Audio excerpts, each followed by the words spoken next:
So it's pretty early dawn on the next day. You've been able to kind of sleep through the night. And you all, you're not very far from Phandalin. You're pretty good ways down the high road, kind of at the same junction where you stopped, a little bit further in though, because last time you were accosted by bandits, so you decided maybe at this crossroads not the best. So a little bit closer to Phandalin. The city's in sight, you can see it, but you know it's getting kind of late, so you decided to kind of bunker down. And as you wake up to the sound roar from hundreds of feet above you, and you all kind of jump up and out in the distance. Once again, you do see um, the the winged shape of the dragon flying nearby. And as he's kind of circling, you see that he's circling the town of Phandalin, kind of looking around, seeing if there's anything there. And he does swoop down. And just for a moment, your heart stops because it looks almost certain as if he's about to attack the town. And right at the last second, he does seem to kind of veer off a little bit. And again, you see him kind of switch up. And as he kind of goes up, you don't see a creature in his like claws this time. You just see like wood and carts, as if maybe he just took a quick pot shot at something and flew off, and then you see him fly back off towards the north. So the dragon attacks now seem to be getting more common. This is the second time you've seen him in about 2 weeks in this area, and it seems as though he's getting bolder in the attacks, kind of more towards the south of the Sword Coast. So you're a little bit outside of Phandalin. You've kind of all woken up to this scene, a little bit ragged from the night before and the the tough kind of adventure you just kind of signed up for randomly. But what would you like to do from here? I mean, I don't know about the rest of you guys, but I think we should head back to Phandalin. Probably see what quests are posted, Harbin. Unless you want to sidetrack anywhere else along the way back. Explore. I'm down for that. I'm down to go back to the town, see what's up. Yeah. Yeah. Yeah. Let's go. Okay. Um, So Phandalin. so you guys start heading back towards the town that you've now spent quite a while in, getting pretty comfortable with that space. You know right where to go to the Stone Hill. That's kind of where you go. As you're walking through town, you can feel the same. You can feel the same. Um, Kind of like ease has left, and now the city is tense. The town is tense. People have started to board up shops. Some of the shops that were open before have closed. The dragon sighting this close to the town has kind of scared these folks, and people are kind of starting to crowd around. You see people kind of shuffling in and out, a little bit more hurried.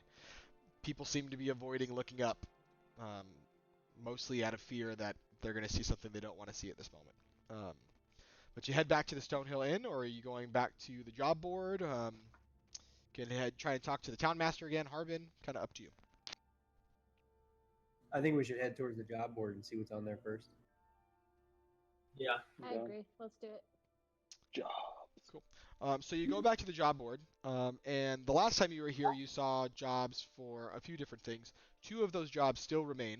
Harbin still needs them done. Let me link them in chat for you here. So one is this, and the other is this. You see kind of two signs on the board. This is what they say.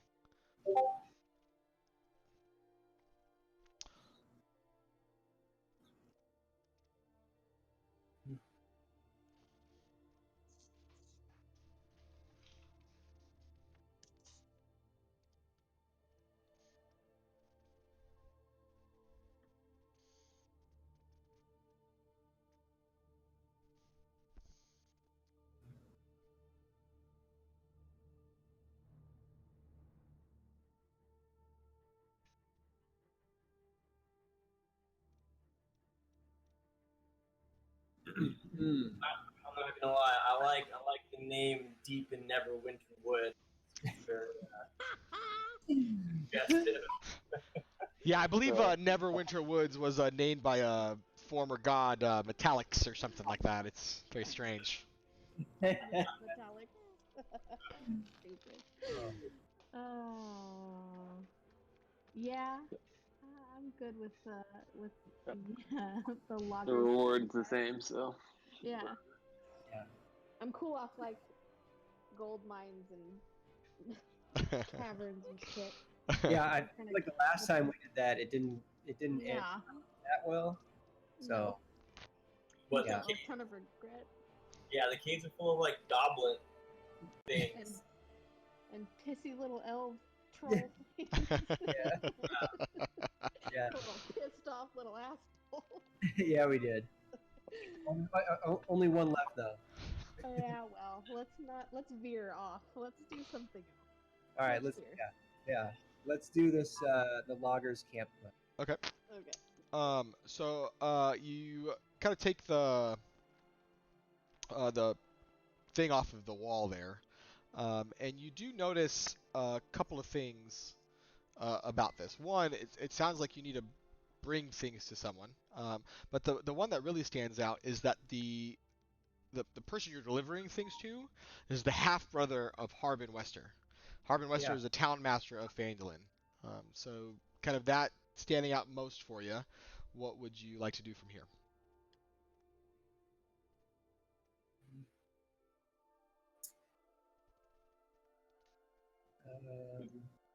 Go talk to that guy? Do you know where he's at? Who do you want to talk to? To Harbin? Yeah, he's Yeah. in his freaking little office, locked away as usual. Yeah, he probably doesn't want to talk to us still. We don't know where his half brother is, right? Yet we have to go find him. You could ask around town if you wanted, but you don't have the exacts yet. No. Yeah. Oh, then yeah, I think we should go talk to Harbin then. Yeah. I mean, especially since we're gonna go help his half brother, I think he should be willing to tell us where he is and talk to us. Watch Harbin like hates his half brother or something. He's like, this time I don't care if he's dead. Yeah. In fact, while you're there, Probably gonna tell us to kill him and bring him back. 200 gold. like, I want him and his family dead. Yo, Alright, Nate, good. I was half expecting when you talked about the dragon, I wanted you to say he had like a dead crab in his hand. Or something. No, I need to capitalize on the merch a little bit more. Why would you want to take that away from me? You've got held up forever. Truth be told, I haven't decided entirely what to do with Mr. Crabsis, so we'll see. All right, so you guys are kind of knocking on the Townmaster's door again? Yeah. So you knock on the door, and as per usual, you hear the high-pitched, nasally voice come from the other side, and he goes, "Yes." Yes, it's we're here to do one of the jobs to help your half brother. Oh yeah, I remember putting that one up there. Should be pretty easy, just a little delivery run. I gave all the supplies to Barthen. If you just want to go and get them and take it to him, just make sure you get his signature on the invoice so I know he got them. Yeah. So in order to do this, we need to know where he is. Oh, I didn't put direction. Ah, shit, I did forget to do that, didn't I? Well, I guess there's a couple ways to get there. It's kind of a little bit north of the woods. Kind of got to go in there a little bit. Obviously, you got a log. It's loggers camp. There's trees around. If you just take the Triboar Trail up a little bit, kind of fork north, as soon as you see the trees, that's one option. There's another way to get there. It's a little bit longer, but it's safer. You might want to just kind of like catch the river a little bit and head towards Falcon's Hunting Lodge. It's a place where you can kind of stay and rest, because this place is probably about 50 miles away. That's a good drive. I mean, ride. I don't know what you're driving. Maybe Barthen has like an animal or something for you. I don't know. No. Yeah. Is there anything we should know about your brother? Is like be just as awesome as you, or what? Well, no one's as awesome as me, but I know what you're implying, you jackass. And he's alright. He's my half-brother, first of all. Once removed. But he's alright. right, I guess. I mean, he's not as smart as me. You know, he's a bit of a, what's the word here? You know, he falls for a lot of get-rich-quick schemes. But Oh, it's whatever. pyramid schemes. Sure. I don't know what a pyramid is. Yeah. So, Marvin, you said that the longer route is a little bit safer. What makes the shorter route unsafe? What are we looking at? Well, I mean, you can cut right through the woods, but 50 miles in the woods, you know, you're bound to run into some crazy shit out there. I mean, stuff. Sorry, I'm the mayor. I know I gotta be a little more mindful of the people coming to my door. I don't know who you are and stuff. You seem nice. Does anyone else actually come to your door except for us? There's been one or two. Truth be told, not many people come back. You know, usually it's like one job, and I assume they got killed. Huh. Yeah, this dragon thing is scary, man. Oh, I put in a skylight just to make sure if it was around. I saw it the other day. About near web myself. It's terrifying. It's That's probably terrifying. they're not coming back, dude. That's staying. Well, no, I clean up. Not disgusting. I think you need to come Nice, out of your smart, house smart, every now and then, buddy. You need me to what? You need to come out of your house every now and then. Not right now. There's a dragon running around. Yeah. Did you see the dragon just a little bit ago? I did. I told you I put in a skylight. It's terrifying. Well, all right. I think we're gonna head out and go ahead and do this job. So we'll see you. All right, good luck. Tell Timur I said, what's up, bro? And you kind of hear like a thud on the other side of the door as if you like high-fived the back of the door. I desperately want to know what this guy looks like. Uh, I sent you a What? picture in the chat. the picture in the chat is solid. By the way, just so everyone knows too, I'm streaming. If you can't see, I'm streaming the chat window too as well. So people also are part of that wonderful joke. It's great. You leave. That is deadly. Say that again. That is deadly spot on. Like I was trying to picture in my head. I was like, I know that voice. Where do I know that voice from? That would make it so I saw it, funny. I was like, oh my god.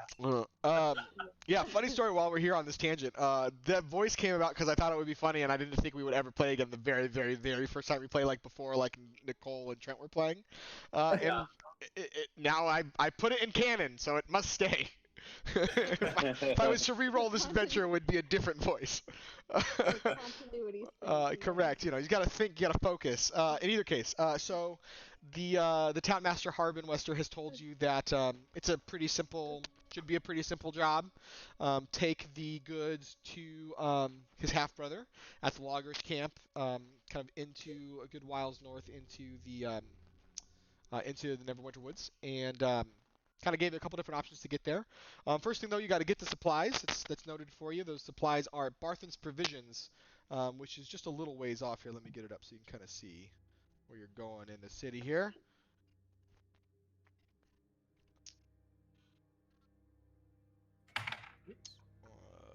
Chandelier. Done. So you are kind of like smack dab in that center red building, and Barthen's is in a place. Where is Barthen's? Kind of along the north road, all the way up to the top. It's like the last red square building before you exit the town. So are you heading right there? Or are you gonna stop at the Stonehill for a bit? Maybe chat up Helga? No, I don't think we need to chat up Helga right now. I hope the dragon takes Helga. Oh man! What? All she ever did was love you, Seducius. Yeah. It's getting too complicated. I'm out. Where's the shirt? So you're heading right to Barthen's then? Yeah, we're gonna go to supplies. Awesome. So you start heading that way, kind of down the trail. Again, you see the same kind of tension in the town as you're walking past. People kind of hurriedly trying to get back indoors. As you're getting there, you do see in front of Barthen's Provisions, which you've passed before a couple of times. This is again on the main kind of thoroughfare through the town. You see a pretty big cart with lots of supplies and crates in there. A tarp kind of covering up most of the cart, and the cart is being pulled by a rather burly ox. kind of at the front. And the building is kind of on the right side of the road as you're walking up that way. I think we need to come check it. So, is there somebody else in there besides the ox? It's just the ox in the wagon right now. Oh, well, I think we should scope it out and see what's in the wagon. See if there's anybody around that maybe just stepped away. Yeah, take a look, sees. Yeah. So you. Can we like investigate the wagon? Yeah, sure. Roll a perception check.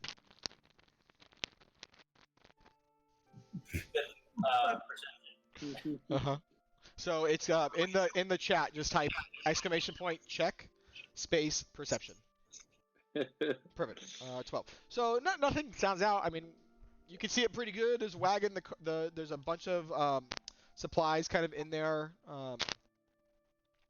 You don't see anyone around it right now. The door to Barthen's is open though. Oh yeah. Yeah. Let's go inside. Okay. So you go inside. You see kind of 3 people moving about. 2 younger boys, maybe teenagers at most, kind of moving things. You see them kind of checking stuff off, a couple of clerks basically. And you see kind of an older man kind of standing with his arms crossed, kind of frail, a little curmudgeon-y. Seems like he's missing a tooth or two, but you can't tell because his mouth is kind of pursed together. And he's just kind of like watching these two boys work. And he sees you guys come in and kind of looks up and he goes, "Yeah!" I'm just kidding. I thought it was funny. I wanted to try it. And he looks up at you and goes, "Yeah, what do you want? What do you need?" What's your name, son?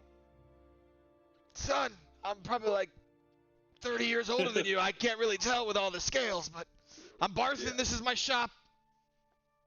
Welcome, I guess. Are you buying something or you have business?"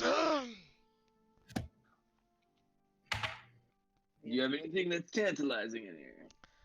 Tantalizing? It's a provision shop. I have rope. Take it. Rope? What you said? Rope. Oh, I think you said rum. No, I'm out. I could probably find some. Do we need rope? Barthen, we're here on a mission from Harvard, getting some supplies to bring to his half brother. I think there might be yeah, that's your card out there. Okay, well, we're just about done loading it up. Let's just double check a couple things, okay?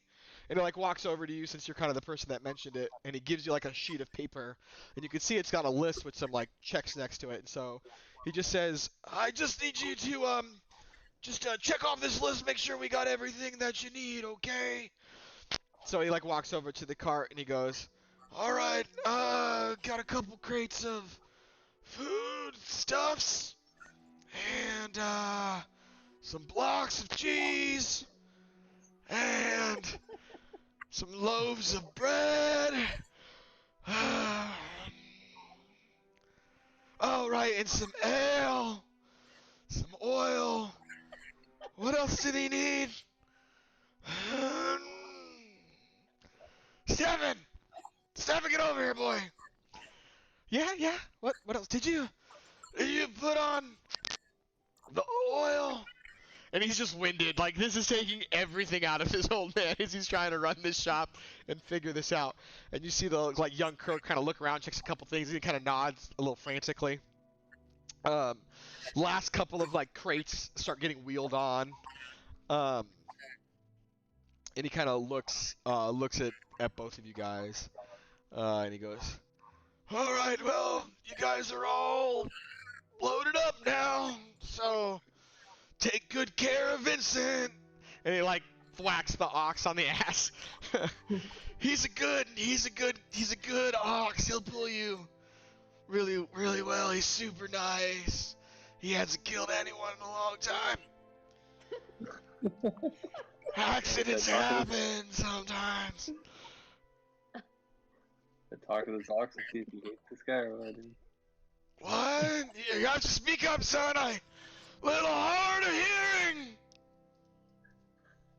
Oh my god. Barthen, I I think that's it. Is there anything else, you should know as we head into the woods over here?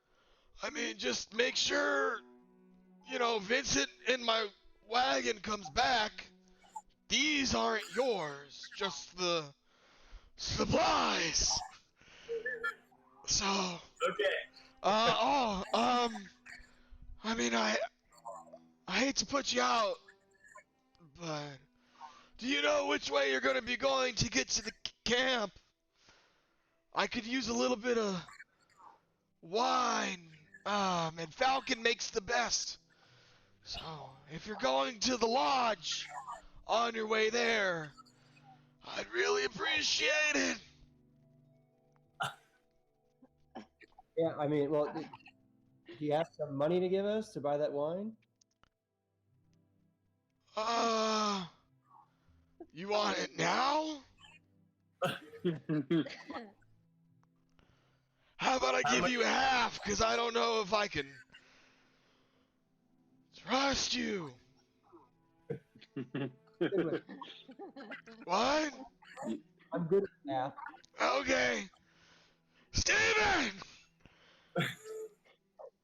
I need my chest! Like poor Steven, like trying to toddle over with his like chest of coins he pulls out. He kind of opens it up, just like it's excruciatingly slow. And he like opens up and he goes, "Okay, how much did he charge me last?" And Steven kind of pops up. He's like, "It was 10 gold pieces, sir." And so Barthen kind of looks at you and goes, 1, 2, 3, 4, 5. It gives you 5 gold pieces to hand, and I'll give you the rest and a little tip if you come back with the wine that I need. Okay. All right, Martha. We'll be Drink some back. water. We got you. Dude, you need to get some rest. Yeah, I think so. It's been a long day. And you look up at the sun and you're like, it's maybe 11 o'clock?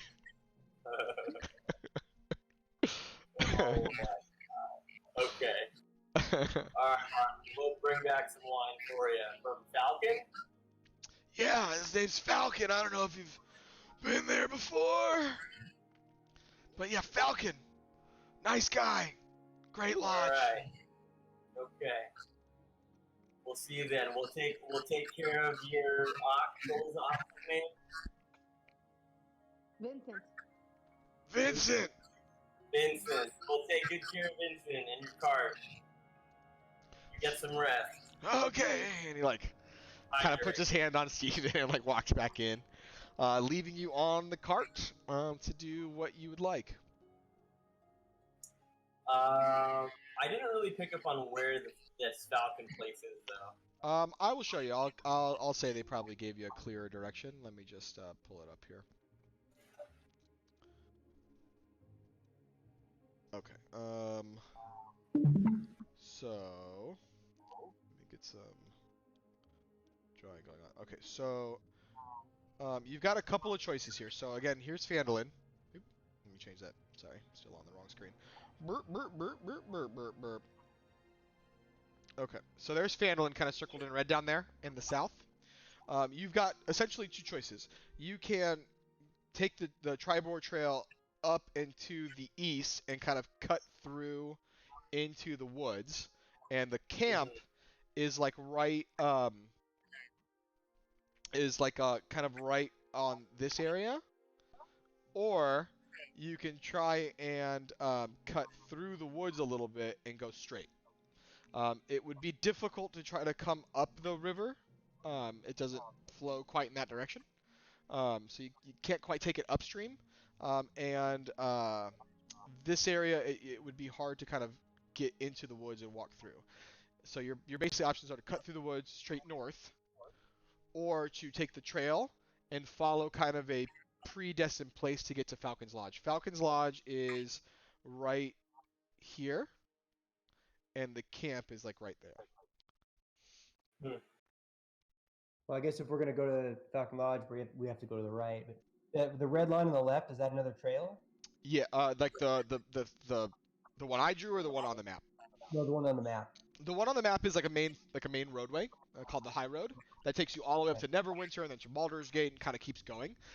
You can take that up and try to cut in through the woods still, but there's no path that goes in there. Okay. Yeah, so it'd be hard with the cart. Correct. So Yeah, I really, mean, I don't know.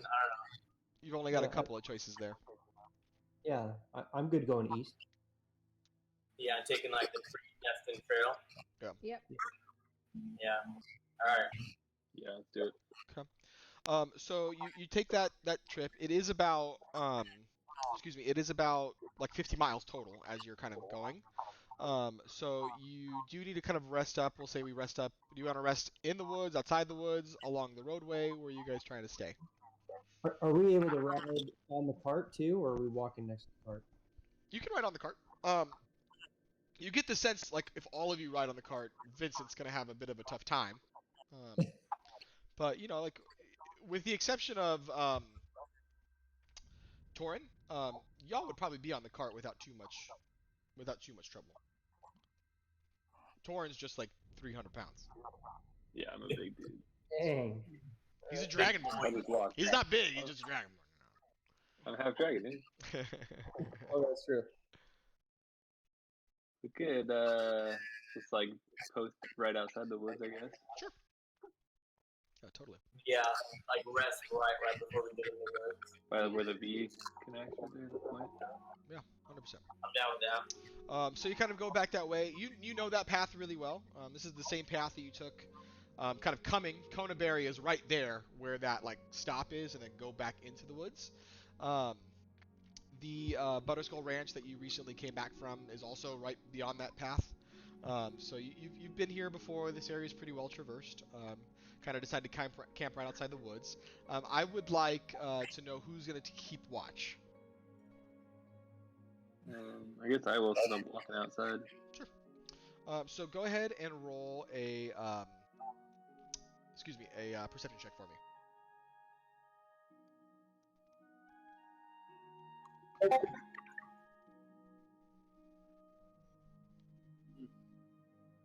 Uh-oh. Not too good. 8. What was Okay. that? As you're kind of there, night seems to pass.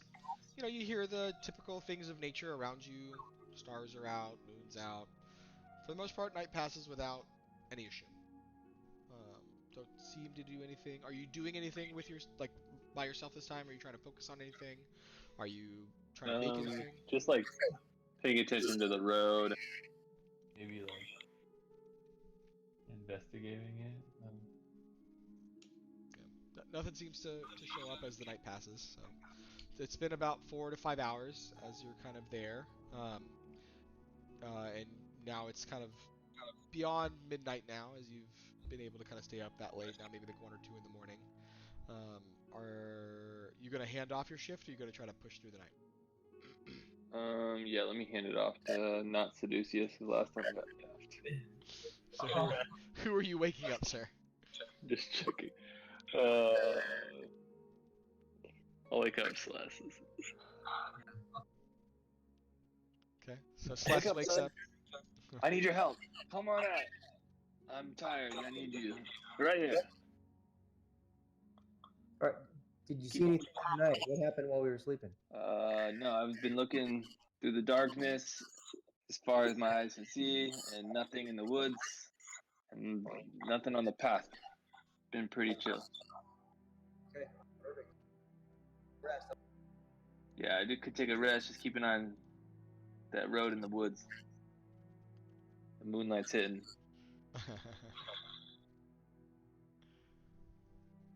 So you, you are kind of there watching the things as well, watching the road. Can you go ahead and roll a perception check for me as well, Celeste?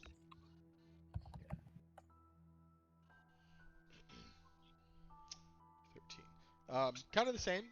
Day starts to change into night. You do see the sun come up. It's quite beautiful as it kind of crests over the mountains kind of to your east as you see them kind of hitting across the Sword Mountains and turning into day and hitting the forest as well in your camp.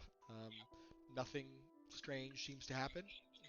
Things seem normal. You haven't seen anyone in this area or in this space. And it's about morning time. The rest of your party seems to wake up, and the woods are in front of you waiting your guys' entrance. Alright, well, I feel like we should probably have all of you guys stay up. I think it's best. Yeah. Celeste, you comfortable with us moving forward? Nothing weird up there? Yeah, everything. Alright. Onward. So you guys start to kind of go into the woods, and as you kind of walk into the woods, you notice like the thinner trees up at the start kind of get denser and denser, and it's pretty thick in here. It's a very dense wood, and you remember that the Neverwinter Wood has a bit of a reputation for having all sorts of things in it. Creatures, regular animals, things that go bump in the night. Has been like telltale stories of this place for quite a while. I need to check who's got the highest one here, so let's just look at something. Let's see. Who's got the highest survival? +3 for Flux, +2 for Seducius, +2 for Sless, okay, and Torin. So Sless, I need you to roll a survival check for me.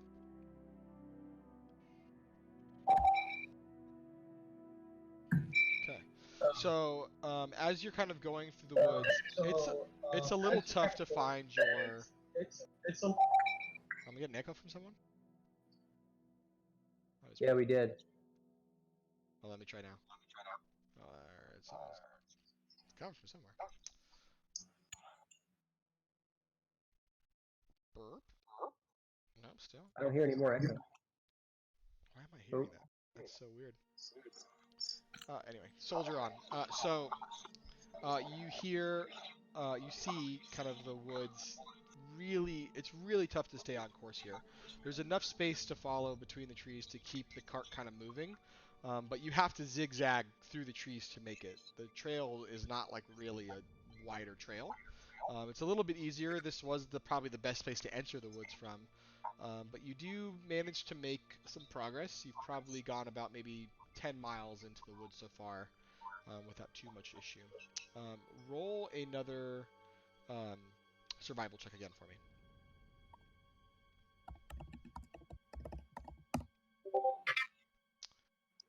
There we go. Yeah, perfect. So you get there, you start to move your way. So far things seem fine. You're starting to get a little bit more of your footing on this path towards where you were told Falcon's Lodge is. One more time, I need you to roll a survival check for me again.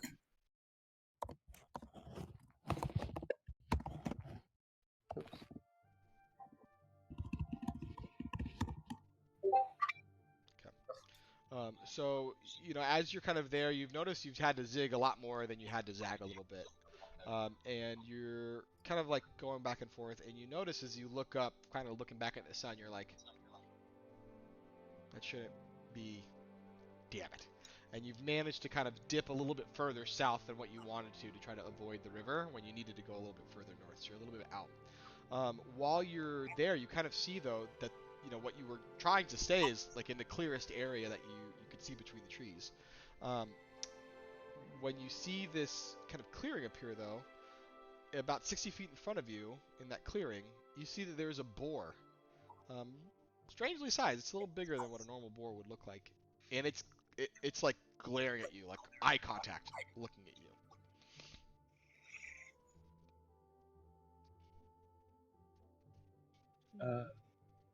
Well, I'm not really gonna have an issue with her, so I'd like to take my dagger out. The dags. Going for it. Yeah. Okay. So you're trying to stab this thing? You're trying to like fight it? Yeah. Okay. So I would like you to roll an attack. Let's see if you hit it. What am I doing? just In the thing, it's exclamation point attack space in quotes what you want to try to attack with.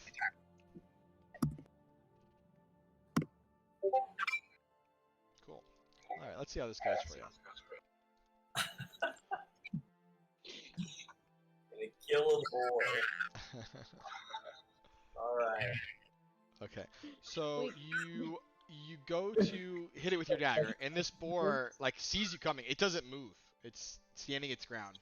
Apparently, it doesn't seem very scared of you. And as you kind of go around, it like pushes your dagger out of the way with its tusk. And I need everyone to roll initiative. God damn it, Celeste. How do I do it on here? Exclamation point. Exclamation point initiative. Oh, okay.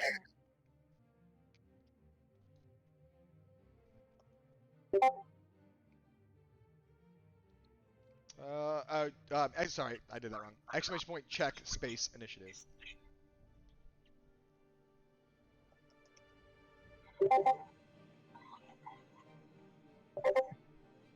Alright. Let's keep those numbers handy for me. Come on, bro.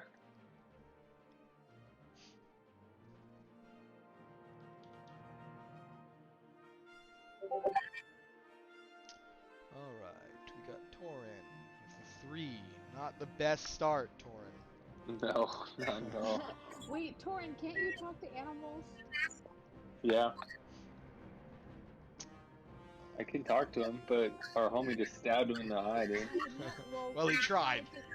Tried. It was attempted murder. I can try to talk to him. I thought about it, and then he just full sended, so I was gonna just see what happens. He freaking Leroy Jenkins with that mess. Yeah. Leave no.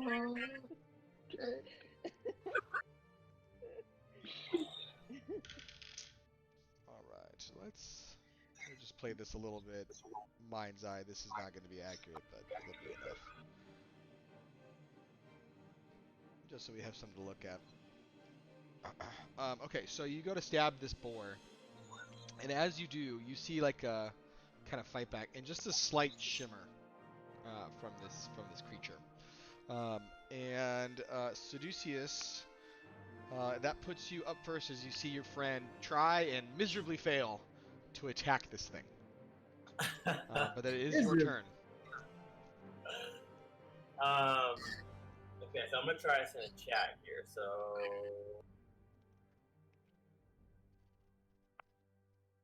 Nate, it's kind of hard to hear you a little bit. Let's see if I can get the headset back up. There it is. I don't know where I'm getting that echo from.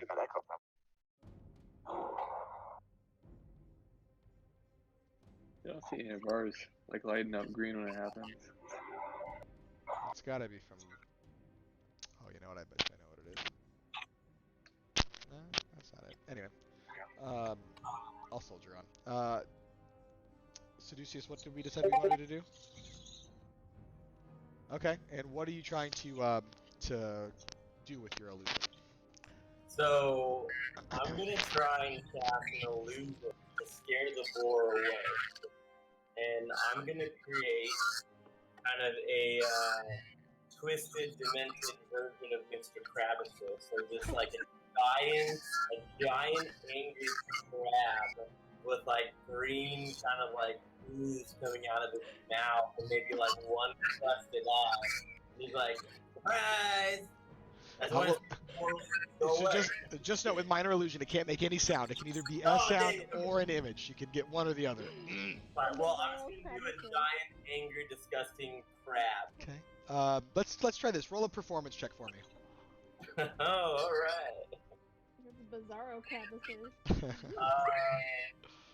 So exclamation point check performance. Yes. Okay. Hate it when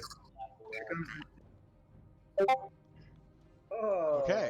So it is rather impressive what you've made. Let's just try for shits and giggles here. Wisdom on my friend. Oh, that's the time. So it seems it's a little taken aback. The thing has freaked it out, and it kind of paws off a little bit, but it doesn't run. Damn. Anything else on your turn? That was your action, I believe, correct? Yeah, that's it for me. Okay. Celeste, that brings us back to your turn.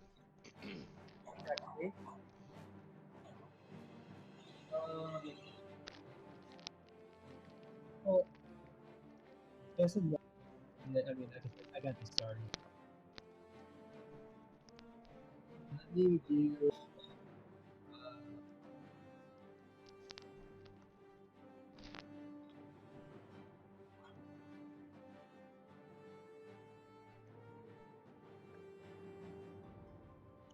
If I can do this right.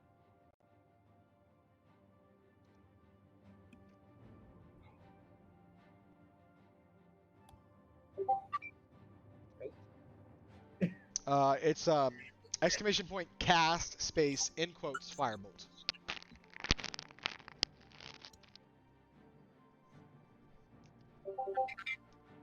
Cool.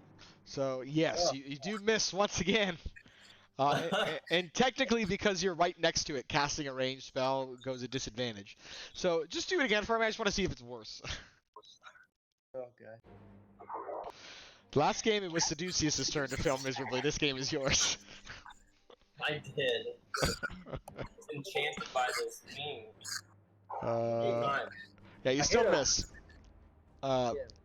Because it was disadvantage, so you got to take the lower option. Firebolt kind of goes through, and you notice it's strange. Like this is a creature. It's an animal. You wouldn't expect a flame to like just roll off of it, but it hits this creature and just kind of like seems to dissipate off of it. Roll a just because you saw that and you were right up close to it. Do me a favor. Roll a Arcana check for me, Sless. Check what? Arcana.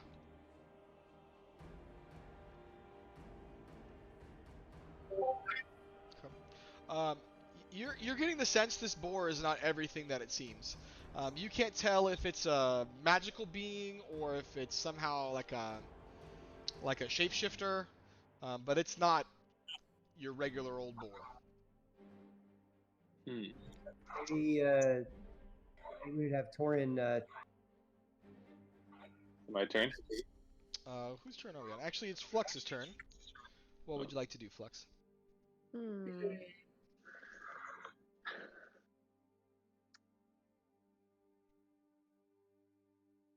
I think I might try to attack it. Okay. I'm gonna roll Hunter's Mark and then I'll attack it for another. Here, hold on. So Hunter's Mark just instantly hits. You have that feeling, that bond that you have between this creature. And then what are you gonna try to hit it with? I'm gonna try to hit it with. I'm gonna use the longsword that I got from my boyfriend. Oh yeah. Did I identify that for you yet? Mhm. Okay. Okay. Yep. So go ahead and if you want to attack with that, if you just do exclamation point attack space and the name of the weapon in quotes. Longsword is one word.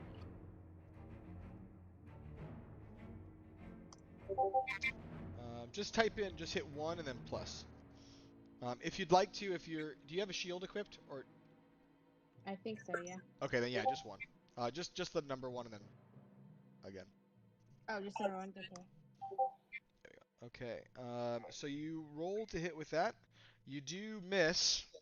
It's just kind of like this hide of this boar is just incredibly thick. It almost feels like armor, and doesn't seem to do any damage to this thing. That is, I believe, the end of your turn, though, and I will say you moved up. Which is going to bring us to this creature in front of you. And let's see what it wants to do. We're all good to go, dude?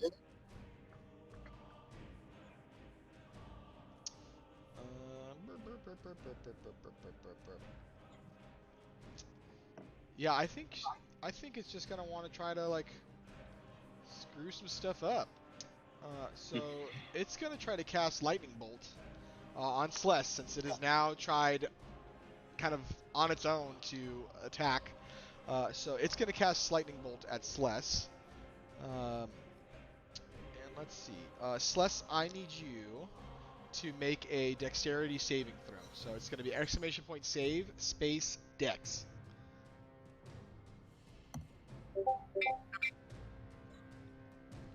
Yeah, that's enough. So you are going to take 86. How's that?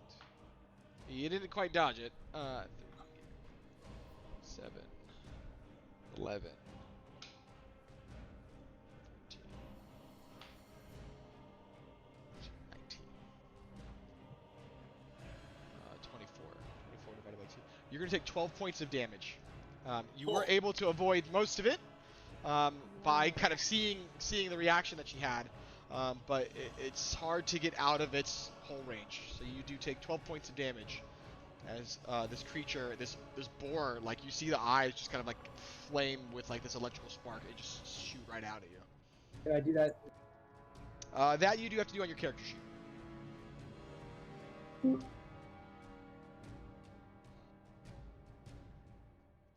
I shouldn't attack the board. And that, I think, will end its turn. And that's going to bring us now to Torin. Oh, what's up? Yo. Hey! Hello. Uh, It is Adriana, you came in a great time. Celeste attacked a random animal that wasn't hurting anyone, and now it's killing him. No. No, I'm not dead. uh, Oh, no. and then Let's try to get some. while Torin thinks what he wants to do in this, can we do a little setup with you, Adriana? Yes. I'm just gonna pause the music for a smidge. I'm just fixing my lighting situation. Yeah, 100%. Hey, it's cool like that. Oh, look at that. I like the. I dig it. I dig it. I want you to be able to see me. Alright. I'll grab a beer while you're setting her up then. No, it's not working. Yeah. Whatever. We can keep it like this for now. Alright, what are we doing? Okay, so there should be a button on your screen to make this video like a pop out. So it will like move it off to the side so you can see the video and the chat at the same time. It's usually like in the lower right or left of the video window. It looks like a square with a diagonal arrow. Yes, I popped it out. Okay, so now in the Discord chat section, click into Table 1 chat, Okay. and then I want you to type something like this, just so you can kind of see it.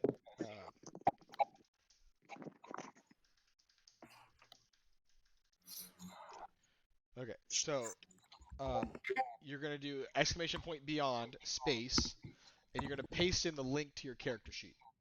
Okay. Yeah. Pull up my character. Yeah, no rush.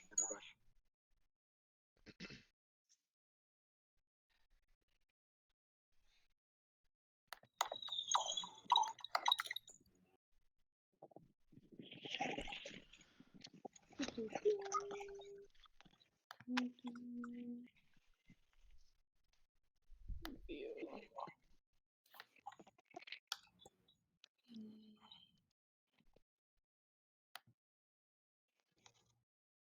It's the shareable link, right? Yep. Yep.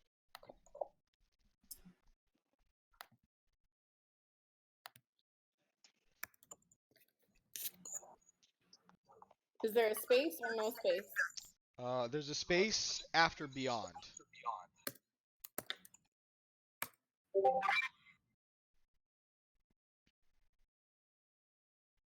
Oh, I think you actually already did this. Cool. So just do exclamation point update and then enter for me. And the link or not the link? No link, just update. Cool. Okay, so this is what we were kind of showing earlier. We can do checks. Oh, I think it actually is. It's definitely Jeremy's. It's Jeremy's computer causing all that echo for me. Hold on, I'm gonna mute him real quick. Mute. Cool. Yeah, much better. Okay, so in the chat, like if I need you to do a check as an example, like check stealth, you would do !check space the word stealth, and it will do it for you automatically. Okay. So just like we've been using it tonight, just to kind of streamline some of the rolling and attacking and spells and stuff to have it there. Cool. So we've got that.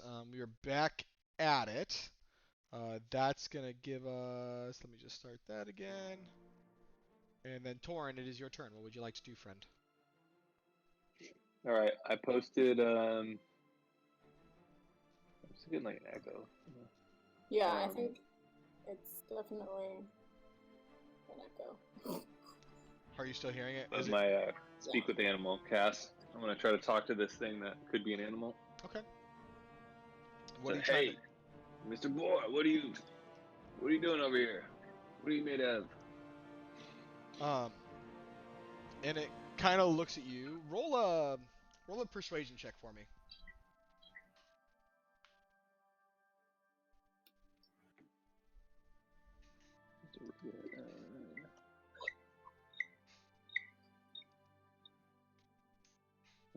Spell.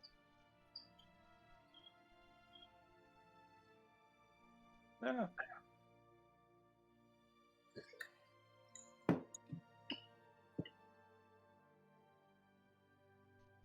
Why is it not doing that?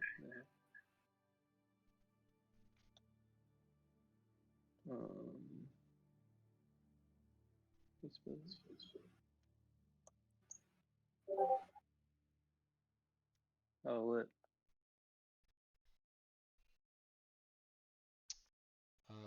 No response from. 2. Yeah, no response from Wow. the boar as it just kind of stares at you, still angry. Real quick while we're here, because I'm hearing we're getting some audio trouble. Show of hands, does my voice sound weird? You don't Like sound weird. echoey. You sound super low. Yeah, it sounds low. And Low. sometimes it echoes. Weird. Some of the echo, I think, is because some of you guys are using like your Mac speakers and your Mac microphone, and so the speaker is coming back. Like I muted Jeremy's because his was like really kicking me back. But let me try and outdo the audio a bit more. And that's as max as it goes. Burp. Going.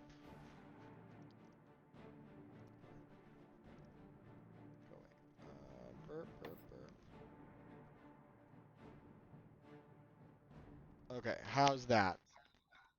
Yeah, I'm still hearing someone. Is that better? You're still muted, Craig.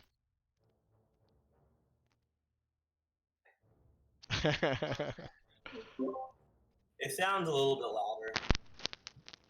I could probably increase that. I still think it sounds like a little bit off from like normal. Let's just try this. Tell me. Okay, you probably won't hear the music anymore, but regardless. Is this better or worse? It's still the same to me. Yeah, I it's thought you very got it correctly. crackly. It's like the wiring is not pushed in all the way. Yeah. Oh, that's weird. That's so strange. Let me leave the room and I'll come back. Okay. Goodbye. You sounded really good like those last 2 sentences. It was like, that was perfect. That did it. Quit. Maybe you just need to talk louder. I mean, I can talk as loud as you need me to. Is that better or is that not better? No, actually, it's not better. Yeah. I think it's your beard telling you just gotta cut it right there so you leave the stash and then it won't be rubbing against it.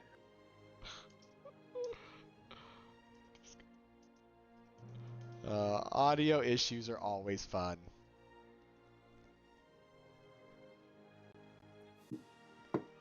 Did you hit? Yes, her birthday's today, and my stepdad's birthday's tomorrow. So. Hey, My sister's birthday was today too. We did. Really? Happy birthday! Yeah, they draw a heart on the calendar because they're one right after the other. Oh, Which is super that's cute. cool. Yeah. It's his 50th birthday tomorrow, so we're gonna blow up like 50 balloons and put a sign outside that says "Honk, it's my birthday," and we're just gonna try and make it as special as we can. That's very sweet. Yeah, and my brother's 18th birthday is in 2 weeks. Oh wow, everyone, man. I know, and he's also supposed to be graduating high school, so we're trying to like put something together for him too. I think we're gonna bite off your idea with Maggie, and we're gonna do a drive-by. Yeah, it's fun. It's easy. You know. Yeah. Drive-by? Yeah, Not a like that drive-by, kind of like, drive-by. everybody just lines up. I know you went to Ironwood, bro, but like you don't have to act like you're still in the ghetto. Get That with means something it. completely different from where I'm from, y'all. I know, my love. I had to say it like that because I knew it would cause this commotion. How's my audio now, by the way? Does it sound better? See It thumbs does. up? Yeah, I think Okay, it does. so we'll leave it there. You won't get the music tonight, but it's in the stream, so. In either There's a few case, people. what's that? You're muted still, Jeremy. I can hear him. I can Oh, I muted you. My fault. MBD. I muted you on just mine. How many people are in the street? I didn't know. We've had about 1, 2, 3, we've had 4, like 5, 10 6, total circle in and out. Right now there's 5. Like 5 currently watching. Yeah, I'm one of them. Thanks, Trent. I sent the link to my mom, so I'm wondering if she'll jump in. Do it. Why not? Get her in the Discord. CPO 5000 is That is a friend of mine from college who is very aware of the work I used to do. I love you, Clayton. Don't tell Mo, but you're my favorite. All of your film ideas were way better than his. All right, well let's go ahead and keep rolling then. I think we left off with Torin's turn. You wanted to speak to the animal. You tried and failed, and doesn't seem to respond at all. Anything else you want to do with your turn? I can only really move, right? I can't do anything. Can I?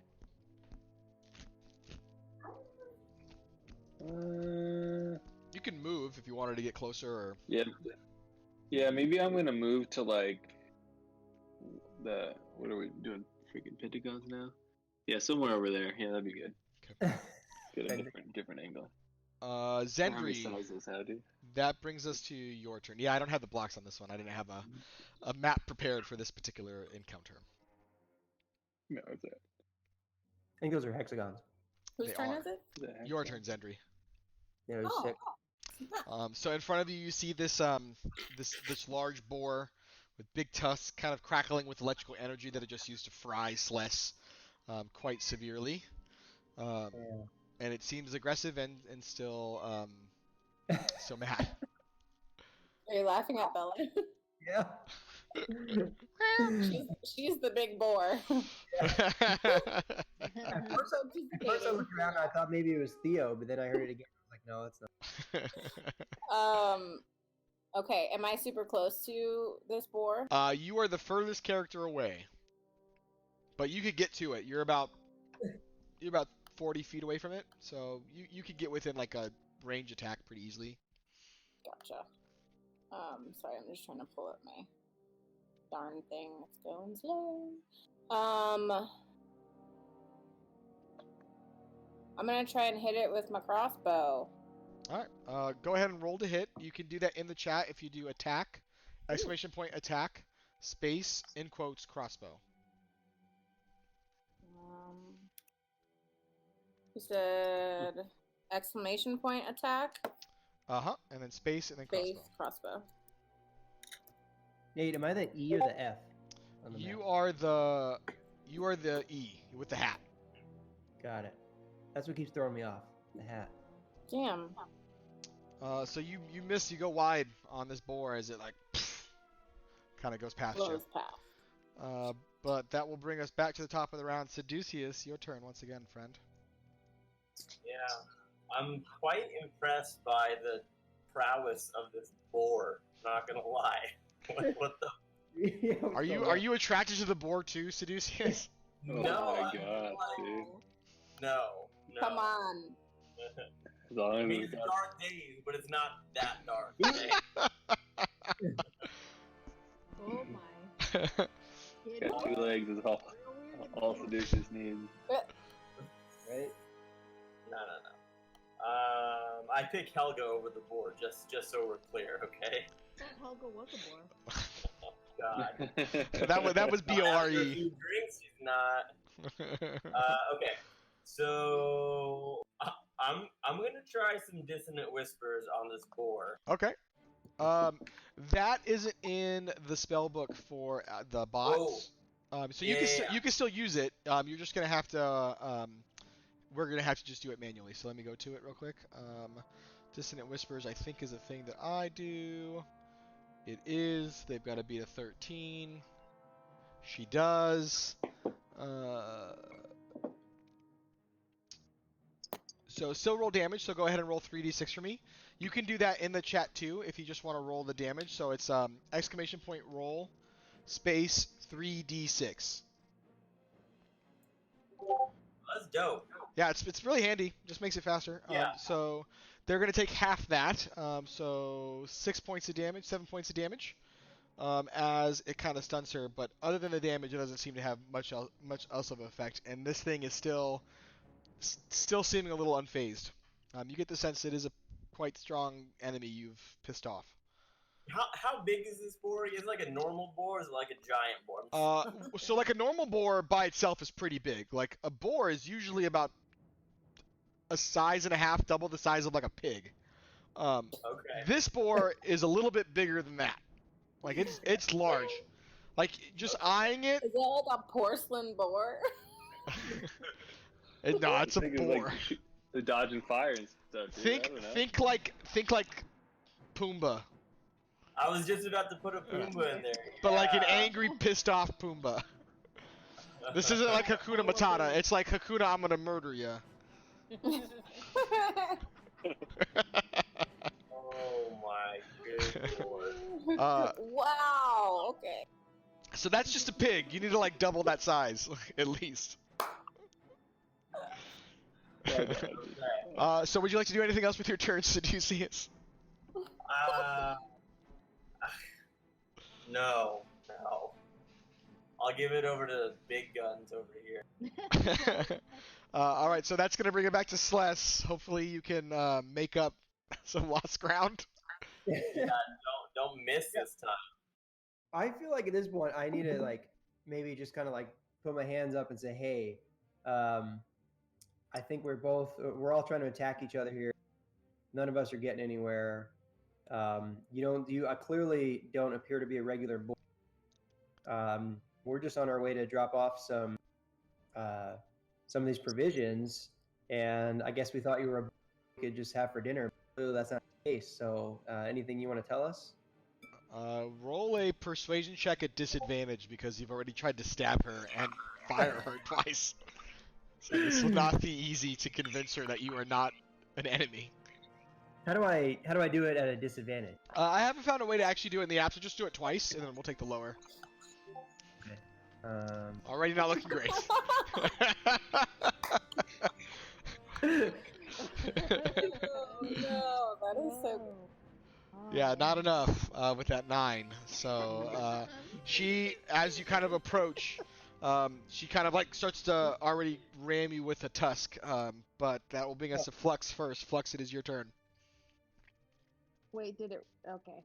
All right. It did not ram me with the tux, did it? Not you. It's right now. Its focus is on the thing that attacked it first, which is Sless. Nice. All right. Well, I guess I'm gonna have to help out my friend, even though he caused all this shenanigans.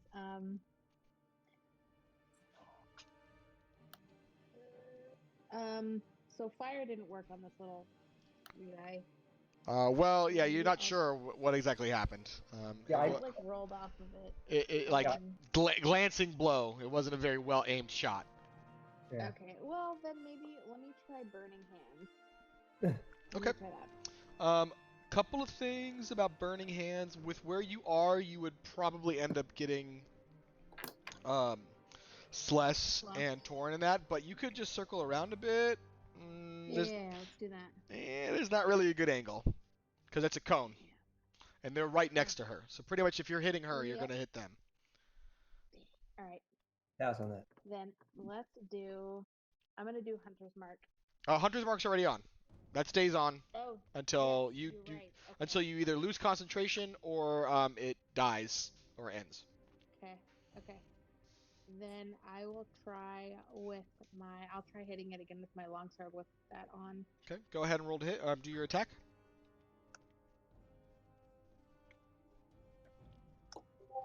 And then just do one and then enter to confirm it. Nice. Okay, so that definitely hits. And you do 9 points of damage to this creature.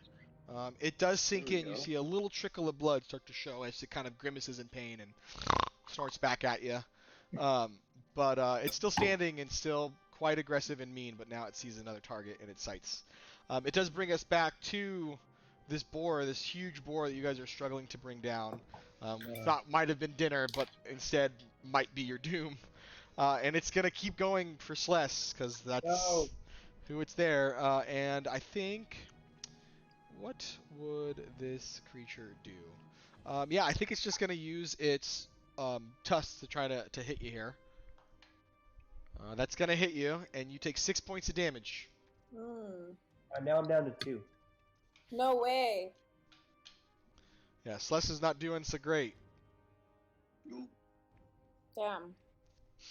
We need some healing action coming up here. Yeah, who's got some healing powers? I've got healing power. I'll That's give going to you some power. be Torrin's turn, though. It's your turn, sir. Hit him hard, dude. I didn't even try and talk to this board, dude. Turn into a board. He did. I'm gonna turn into a boar. Okay. Actually, All right, you can do that for sure.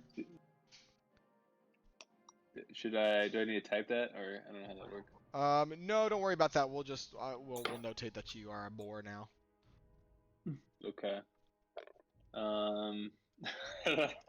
Why not? Let's just turn into what it is. Vortex 7 damage. So then I will. Does my typing attacks work the same, or should I just say them? So it won't work the same because it doesn't see like your boar list in there. But if you just do like whatever it says is the attack to roll, so like you're gonna roll a d20 plus whatever. Let me see what it is for boars. Wild shape.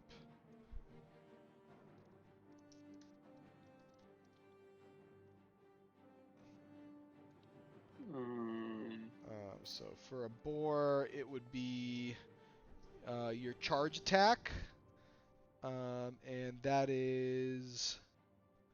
Oh, I see. Oh, that's your tusk attack. So you're gonna roll a d20 plus 3. So you just do exclamation point roll space 1d20 plus 3. Wait, what? Say that again. Sorry. Exclamation point roll D20? space 1d20 plus 3.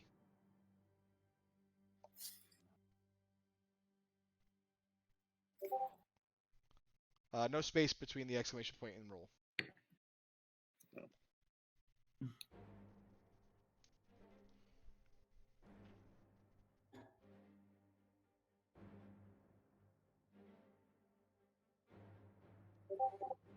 Cool. So that definitely hits. So again, you can roll damage. You can either take the average number for that, which is 4, or roll 1d6 plus 1. I'll just take the average. Okay, so it does 4 points of damage to this thing. You do hit it. You feel your kind of your tusk sink in a bit, but this thing is huge and the hide is thick and it's barely piercing in. This is a tough creature to be fighting. Zendri, it's your turn now. My goodness.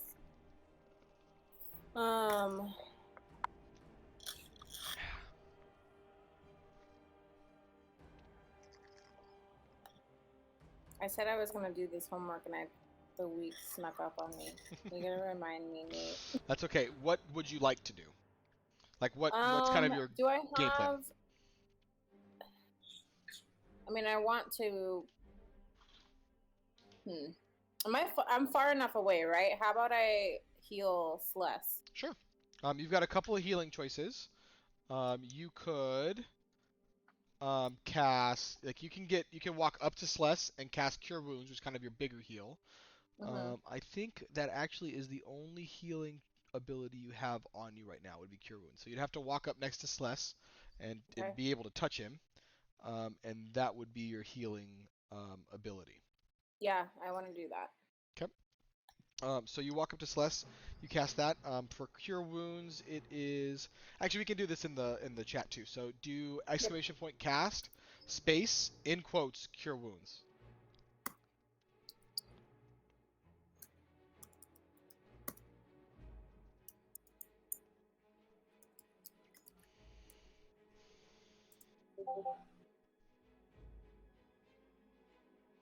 Cool. So Celeste gets 7 points of health.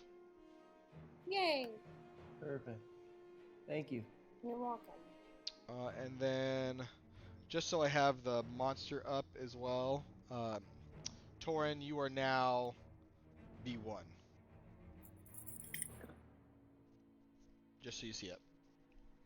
Oh, I didn't put him in the list. Hold on 1 second. Sorry. 3.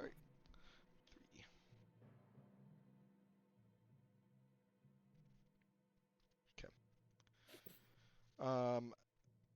That's going to bring us back to the top of the round. No, Seducius, your turn as you guys are struggling to try to face this thing. Yeah, I was trying to see if any of my bonus actions would come into play here.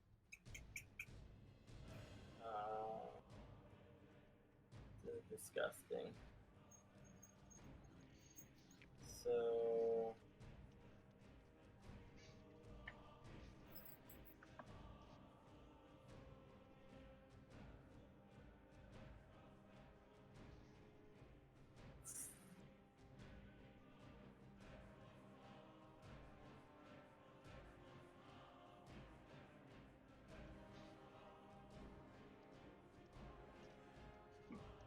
Is there a way I could position myself to do a shatter without hitting everyone around? Let me see the effect on Shatter real quick. I'll double check for you. Shatter. I'm gonna put cast shatter. Ring noise painfully intense. Each creature in a 10-foot radius sphere center on that point. Yeah, so you could, because it's a 10-foot sphere, if you wanted to, you could decide where you wanted it to land. Anywhere within 60 feet of you. So you could choose to put Shatter here-ish, and that would just get her, and not you, and not your friends. Okay. You see what I'm saying? Okay. Yeah, I'll do that. So, will that one work in the chat? I think Shatter is. Go ahead and do it in chat because I'll see how much damage you get, but I need to roll on Shatter for her. So it does 13 points of damage if the character fails, if the monster you're fighting fails, which she doesn't. She's rolling really good tonight, guys. I'm sorry. So she's only going to take half that, which is going to be 7 points of damage again. You guys are slowly starting to nick her down, but it's this boar creature in front of you is still standing and really going at y'all. There's something about this boar. Celeste, it's your turn. Yeah, I'm done being nice here. No, I'm about to. Come with the wrath.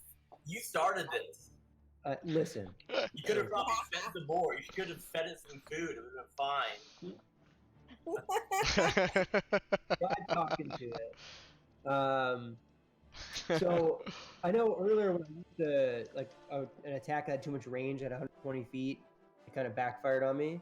So if I use one that has 60 feet, is that going to happen again? It's pretty much any range. So think of it this way: if you're trying to do something point blank, you can't quite get what you need off on it.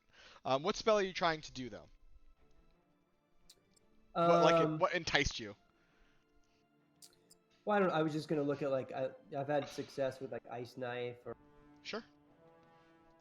but you know what? Let's do my second level burning hand. Okay. So Again, remember, just putting it out there in the world. Yeah. Burning Hands is a cone. You could probably, because you're on the far side of her, you could probably do it where it only hits her and not your friends. If you aim like straight this way.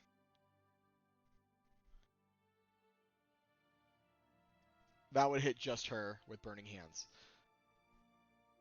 okay.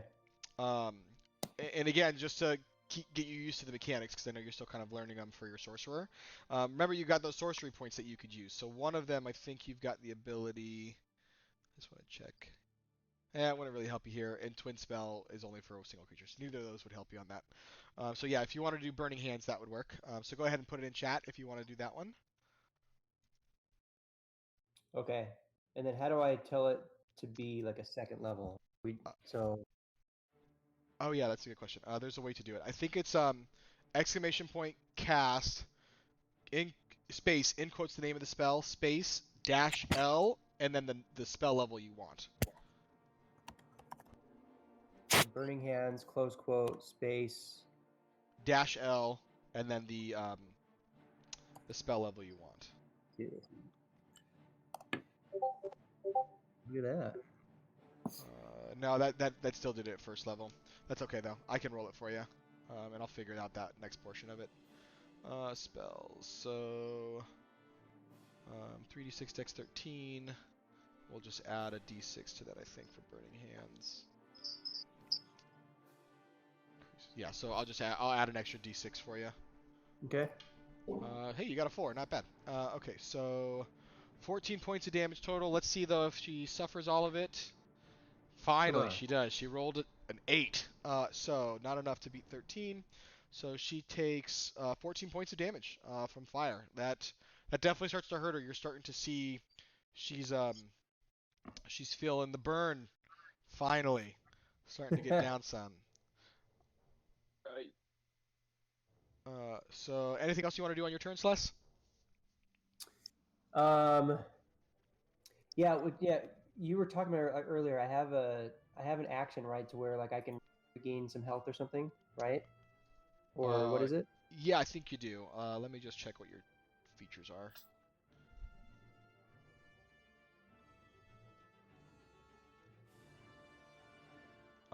Nothing that would let you regain health, but you do have some class features you're going to want to remember. One is important, since you've been taking damage, and that's Hellish Rebuke. You can cast Hellish Rebuke anytime you take damage. Yeah, that's right. That's the one. And that will hurt the other creature right. per percentage of what you took. Yeah. Okay. I need to remember that. So just keep an eye on that anytime you take damage. It's what's called a reaction. You get one reaction per turn. Okay. And so am I able to move right now? You can. Just know if you move out of her combat zone, you will. She can take an attack of opportunity on you as a reaction as well. Oh, well, I'll pass on that. That's what I was going to do. So I mean, and again, it's not necessarily a bad choice. If you can stomach the blow she might be able to hit you with, you know, if you need to get out of there, like fleeing is still an option. You can always run away. Yeah, no, it's okay. I think there's still a couple more that have a chance to go before she does, right? So let me see. I guess just flux. So all right, yeah, we'll see what happens here. Okay, Flux. That does your turn though. Sweet. Well, since Hunter's Mark is still on, I'm gonna attack again with my longsword since she looks like she took some. Yeah, roll to hit.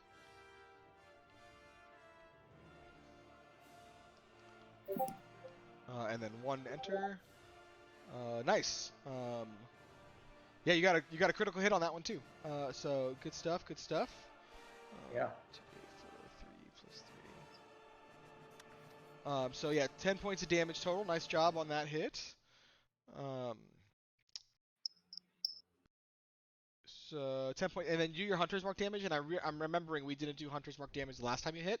So do exclamation point roll 2d6 instead of 1d6.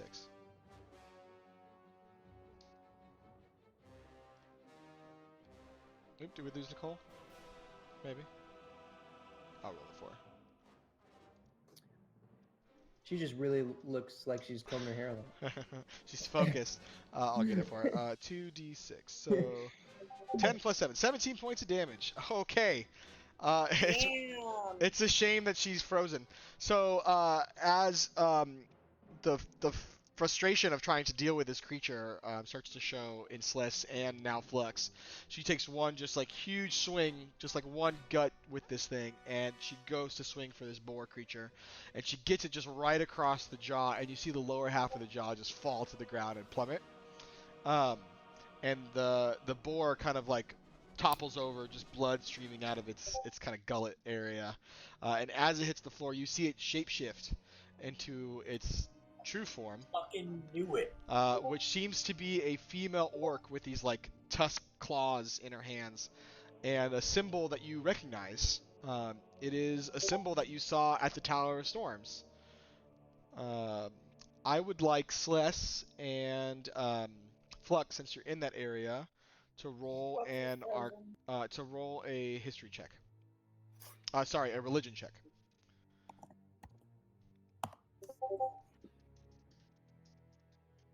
Hey. Flux froze and dropped off. Yeah, did she drop out? Oh, I think she. Yeah. That's okay. I'll roll it for her. Roll 1d20. This is why you don't let the DM roll for you. It's not great. So she got a 1. Everything froze. Fail. Yeah. On the good side though, Flux, you did kill the creature with your Hunter's Mark damage. So Yay. solid. But I rolled for you to do a religion check to see if you could recognize what this was, and you rolled a 1. So. Oh yeah, cool. But Celeste does recognize the symbol. It is a symbol of Talos, the same god that Moesco worshipped from the Tower of Storms. Kind of here in this forest are also some Talos worshippers, it seems. But nothing else seems to be around you. No other areas. You have made quite a bit of noise though. But you know, as you've kind of been able to suss out the area, you're not far from Falcon's Lodge. Yeah. So is she on the ground dead now, or what Mm-hmm. is she doing? Okay. On the ground dead. Lower part of her jaw has been cut away. It's pretty gruesome. And we don't know what she is yet. The only thing that Sless has been able to discover is that she was an orc woman, seemed to be a shaman of some type, and was clearly a Talos worshiper. Shit, we're in trouble. Mm-hmm. Let's see if she's got any stuff we can take. Yeah, you Yeah, want to she's loot her? holding those tusks, right? Yeah, they're like I guess in like modern culture, they're almost like Wolverine claws, but there's 2 of them, and they kind of like are hand grips. She like uses them to cut. X23. Let's go. Got to do like punches though. I want like a gif of that. I'll find it. I'll find it. Like, record that and save it forever. So what do you you trying to loot this thing? Are you taking these things? Yeah, someone take those weapons. All right. Yeah, I'll take them. They sound pretty cool. All right. So you've got them. I'll figure out how to get that into your inventory. Are you searching her body for things as well? Yes. And then burn the body. Burn it. Roll an investigation check for me, Sless.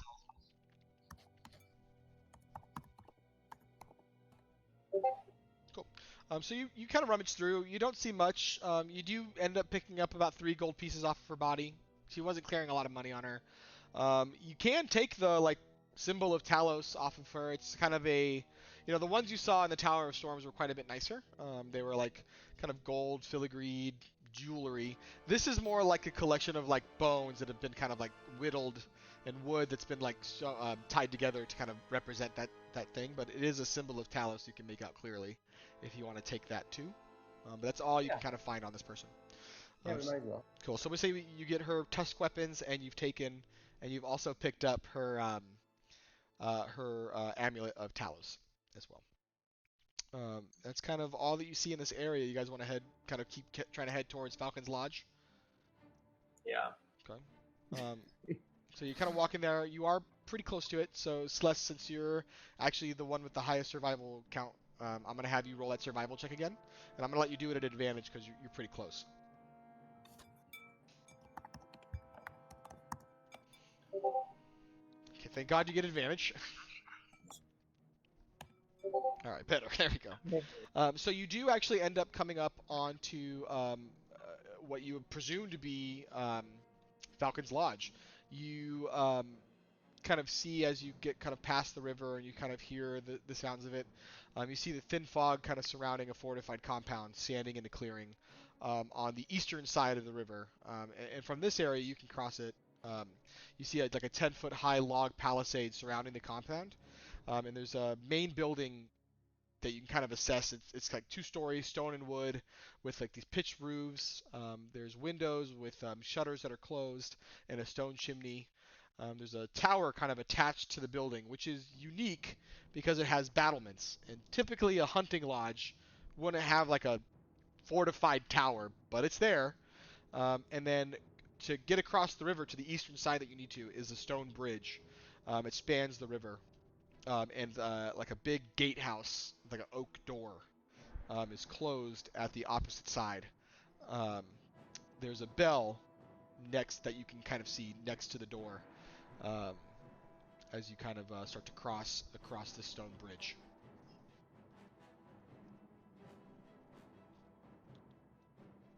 You steal a bell? You wanna ring the bell? It's ringing, dude. No, I'm just joking. Probably not cause attention to us. Just go in. Yeah. Are we not close enough to get to the lodge, or? The lodge is on the other side of this bridge, and the bridge is closed.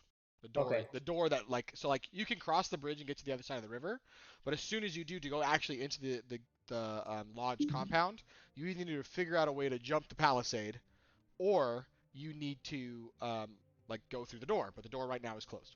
Let me see if I can get a map of it. I don't know if I've got the wall, but let me see if I can find it. Hold, please. So what if I changed into a big ass spider, jumped the wall, and picked it from the inside so we could open it?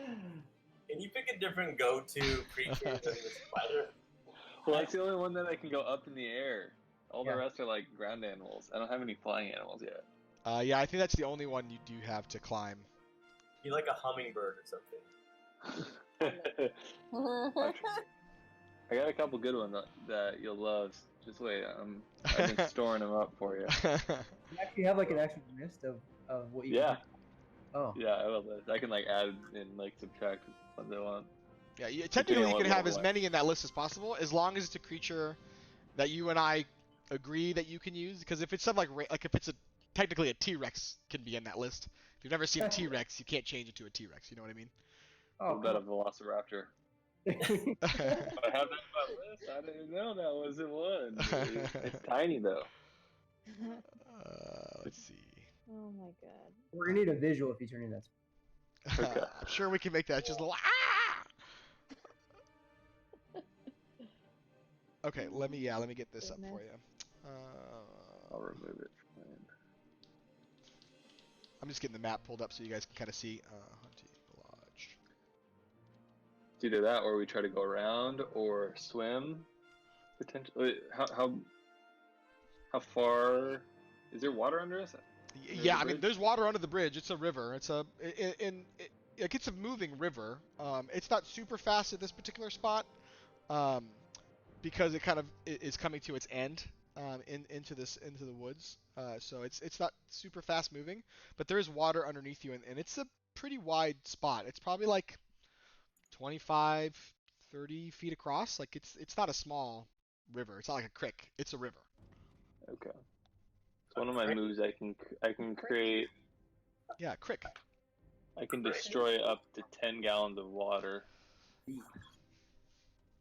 But I don't know if that would work in a river. I don't know if it's like. Yeah. not quite. Moses. Yeah, 10 gallons. Is that what you said? Yeah. 10 gallons, a little more. That's not a lot. But it's 30 feet. So, I don't know. Is it enough so we can, like,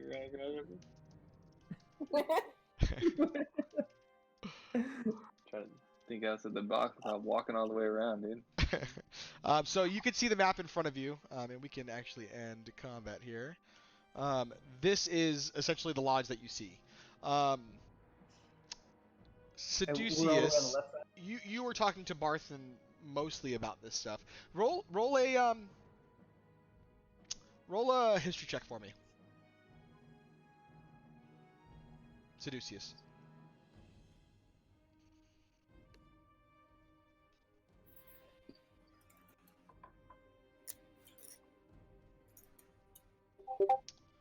So you remember, like, Falcon's Lodge it's a lodge. It's meant so, let people stay in. This is the Airbnb of D&D.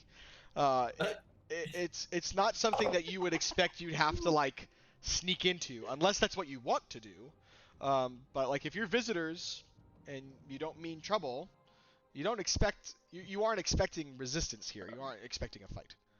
Maybe we just knock on the door and see if there's like a peephole or something. Someone answers. There is a bell next to the door. Yeah, I'm gonna ring the bell. Okay, let's ring the bell. Sorry, I was nervous about the bell, dude. I'm gonna ring it.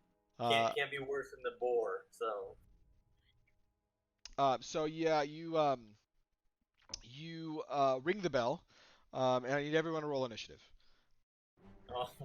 I'm just kidding. That was just me messing There are a around. bunch of boars in there. There's so many boars. You just hear the oinking of several boars on the inside. So you ring the bell, and as you kind of ring the bell, you hear a voice from the other side, and you hear, "Oh, who goes there?" It's Seducius. Who goes there? My name's Corwin, and I don't go here. I live here. This is the lodge. Are you lost, or do you need a place to stay? I just want to buy some wine. Okay, yes, we sell wine, absolutely. And you kind of see you hear some shifting and some things, and you hear like this sliding of wood on wood as like a bar or beam is moved across, and the doors swing open. And in front of you, you do see a middle-aged man, a guard of some type. He seems to have like leathers on, and kind of opens it up, and he kind of looks at you guys and he says, well, welcome, y'all. I see that you have some goods with you. I don't know if you're looking to sell those here, or if you're going to be staying for a bit, or just here to buy your wine and go. But you're more than welcome. There's stables around back if you want to park your ox and your cart. But for the rest, you could, decide what to do. The wine is sold on the inside of the lodge. Feel free to go inside and take a load off. I'm sorry, what was your name again? Corwin. Corwin. Corwin. Corwin, we're just passing through. Last time I was here, though, I don't remember all of, the leather armor and doors. You guys expecting some or not expecting someone? Roll a deception check, because you were not here before. Clever ruse, though. Yeah. Oh my. These armored doors have been here for thousands of So he looks at you kind of crossways and he says, well, I don't recognize you. But nonetheless, if you have been here before, this has always been like this. There's some dangers out in these woods, orcs and several other creatures that you wouldn't want to, face without some kind of wall between you and them. You know what I mean, lad? And he kind of like pats you on the back a little bit. He thinks you're a little stupid. Well, but he believes that you've been here before. He just thinks you're kind of dumb. Okay, If you're here to purchase wine, though, that would be in the main hall. Feel free to help yourselves inside, and I can get Falcon for you. Pell, come here. And you hear him call for a kind of an older woman. Seems to be kind of the keeper of this ground, who kind of comes out to all of you, and she goes, "Oh, hello, dearies. Are you looking for a place to stay? Perhaps some food while you rest at the lodge?" No, ma'am. We won't be resting here. We're just passing through. Oh, On a journey. where are you off to? It's already getting late in the day. There's nowhere near here. Are you camping in the woods?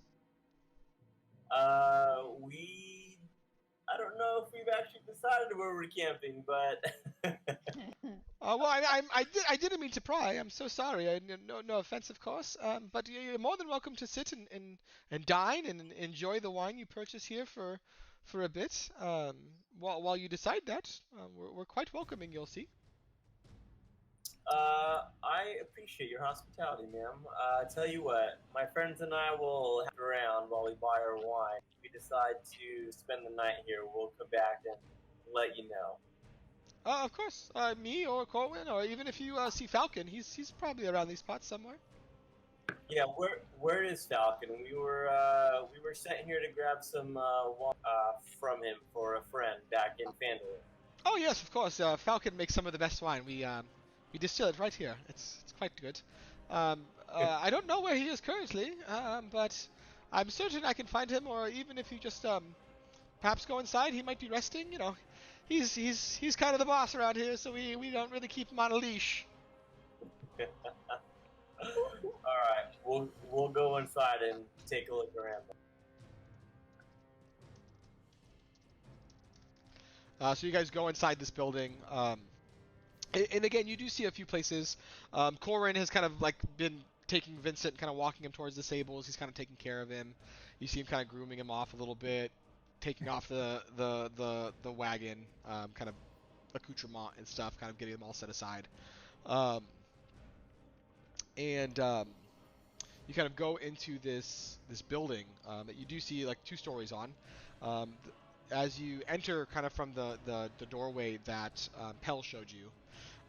You see it's a very traditional hunting lodge. As soon as you enter, it's almost like a huge space. It's a 2-story building, but the first kind of room that you come into is just open floor to ceiling. There's no like second level right above you.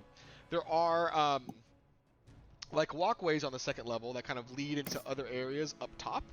But for the most part, it's an open space. That you can kind of see up to the roof, and just all over the walls, all over the roofs even, are just different lodging trophies. There's deer heads and boar heads, and there's animals, all kinds of taxidermy. There's antlers hanging from the ceilings. The chandeliers are all antlers. Candles light up the interior. And it like the wood is dark and stained. The chairs are leather and animal hide. There's like bear rugs. It is the most quintessential hunting lodge you have ever been to, that you can kind of think out. And as you enter, you do see a rather good-looking man sitting on a like a leather chair with like horns and antlers kind of sticking out from it, and he's kind of leaning back, facing a fire, just kind of smoking his pipe. Fire. Well, I think we should walk up to him and introduce ourselves. So as you kind of walk up, he does see you, and he takes his pipe out of his mouth, and he looks around you. You can kind of see his face really well. He's got like a neatly trimmed beard, but the most distinguishing feature about this person is that he's got this like just cold, sharp blue eyes that really fix on its target. And when he sees you walk up, not seeing too many tieflings in these parts, he kind of gives you a very straight on look. He's not letting go of that look. He sees you approaching. Hey there. How are you doing today? Welcome. I'm good. How are you today? Are you here to visit or just passing by? We're just passing by, or are you staying here? Or are you just passing by? Well, I'm guessing you're new here if you don't know the answer to that. My name's Falcon. Oh, This is you're my Falcon. place. Got it. Yeah, well, this is quite a place you got here. It is. It is. Took me quite a while to build it, but managed to put it together. Got me and Corin and Pell take care of the place, and it's been a pretty good place to settle down, make a living. Man's got to have work, so. Yeah. Well, we were just passing through and stopped off to get some wine. For a friend of ours. Oh, a fellow connoisseur, huh? Yes. Yeah, I'm quite the fan of wine. Is there any you recommend us trying while we? Mine, I have a couple different vintages, but truth be told, the only wine we have here is the one that we create. I've got some of the stuff that's been aged a little longer if you're in for a little bit more, but you need the coin to buy it. Yeah. Well, we definitely have the coin. Yeah. So he kind of motions to Pell a little bit, and he just like lifts up 3 fingers, and she like runs around, scurries back. She kids a couple of bottles, and she brings back 3 bottles. One bottle is very dusty and looks old. The other 2 bottles look pretty similar, and he kind of motions to them and he says, "So, I'm not sure how serious you are about all of this, but if you really are quite the wine connoisseur as I am, then I would certainly recommend this one here. It's been aged for about 20 years or so. It's quite good. I don't bring it too much, but it'll run you a pretty good penny here. You're looking about 100 gold for that bottle." Is this wine we're buying for that dude, or are you trying to get drunk right now, Celeste? Both. Yeah, how much money did he give us? Didn't he give us like 15 coin or something, dude? Half. It's if I open it, you got to take it. This isn't the kind of thing that we do here. Yeah, I don't think we're gonna go for that one. So he kind of like recognizes that, and you hear Pell kind of chuckle a little bit every time, and she kind of walks off with the bottle. The other 2 are there, and he says, "Typically, people around these parts pick for these ones," and he shares. This one there on the end will be about 10 gold. That's the one most people get. It's still good, better than most of the wine you'll get around this.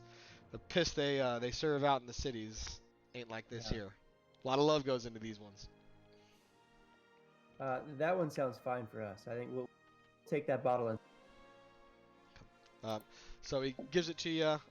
Pell has come back. She's kind of wrapped it up in a little like bag, kind of like a cloth bag to kind of keep it safe. Put some straw around it. Kind of claps it off for you. Kind of hands it to you. Says, "Here you are. Thank you so much for your purchase." Thank you. Are we not able to stay? Looks like you set it up to go here. Oh, I just figured you were taking this with you here. You didn't mention if you were staying. You're more than welcome to.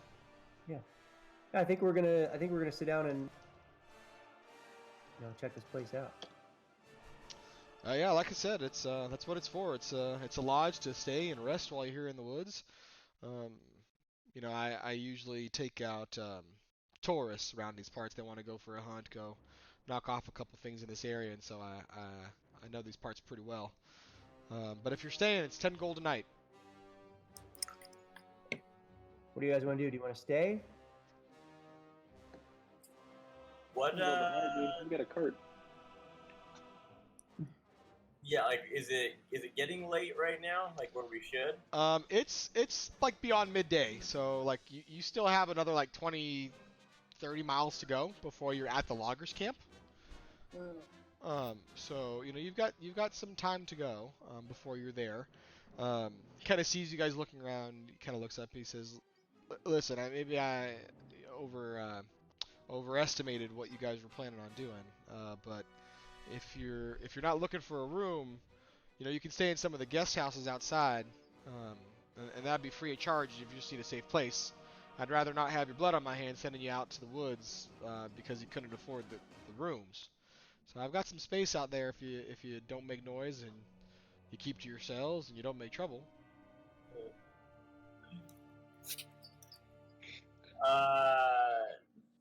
Yeah, Falcon. That'd probably be the best thing for us. We're on a little journey through the Neverwinter Woods to a logger's camp. So we weren't necessarily planning on staying here too long. So Oh we got yeah, stuck. yeah. I know where you're headed. That's the western fella over there. He set up shop not that long ago, trying to I guess log what's here, but Neverwinter. The woods here are dangerous. It's not a good place for some of that stuff. I know he's new around here, but there's a lot of dangerous things in that area. I'm sure it's because his brother lives not that far from here, so there's probably a tax write-off or some dumb government nonsense. But I'd just say if you're headed that way, going right now would be pretty dangerous. So maybe you should stay. Yeah. We ran into some trouble with a very peculiar boar. What have you seen in the woods lately? Anything worth noting before we head out tomorrow? Roll a persuasion check for me.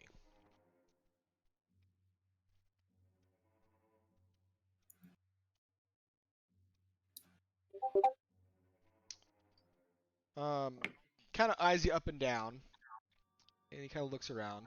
Um, well, you seem capable. I mean, if you handled the creature you saw out there already, then you probably could handle yourself out there. Truth be told, there's more orcs in those woods, and that's what you fought. It might have looked like a boar, but those things aren't. They can actually change. Some of them have the ability to shapeshift into different animals. Kind of depends. There's a few that are out there, ugly brutes, man. You gotta watch yourself when you're out in these parts. There's a few more that are off to the south, um, and they've got some of their kin not too far from here either. Not full orcs, mind you. Some of them are half orcs. Uh, some of them hide out or find their full-blooded brethren out here and feel like they can make a name for themselves. So they all kind of congregate. So I'd mind those places. So if you Thank stay you. if you stay close to the river and follow it eastward, you'll get to the loggers' camp without too much fuss from here.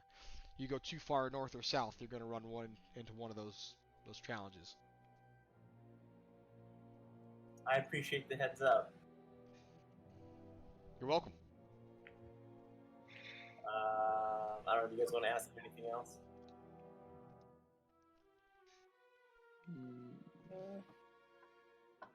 Go rest outside. Yeah. Yeah. Well, if it's all the same to you, Falcon, we'll probably take a look around. But if you want to show us where to rest later, we'd appreciate that a lot. Absolutely.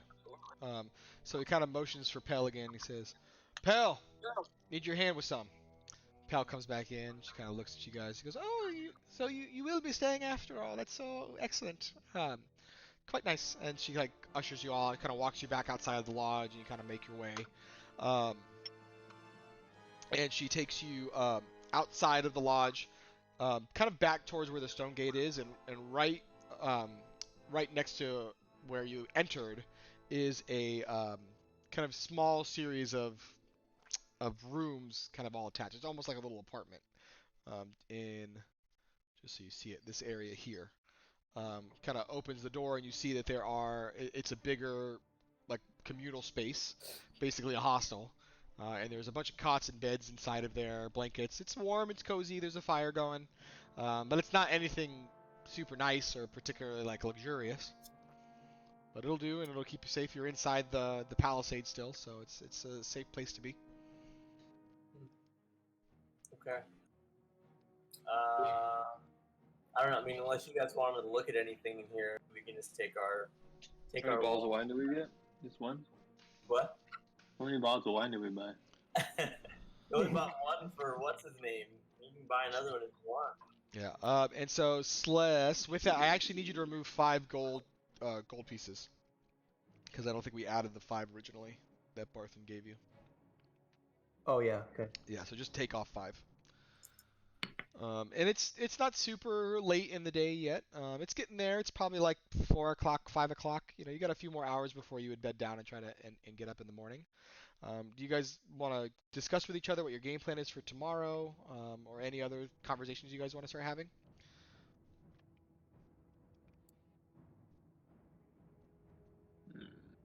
Can I just ask, because I came into this late, what mission are we Oh on yeah. specifically? So I know. I'll link it back in chat for you. Hold We're going deep into the Neverwinter Wood. on. The Neverwinter? Neverwinter Wood. Neverwinter Wood. Got it. Yeah. Yeah, we went a long way, and we got a cart with an ox. Who's named Vincent? Vincent. Vincent the The Ox. ox is named. We named the ox Vincent. The ox was already named. Okay. I love it. Vincent's cute. Yeah. I don't know. What do you guys want to do? Do you guys want to like go back to the lodge and like take a look around and have a drink, or do you guys want to sleep or explore this place? I don't know what else there is. Yeah, we can explore. There's a lot of rooms. Yeah, it looked like a pretty big compound. Okay.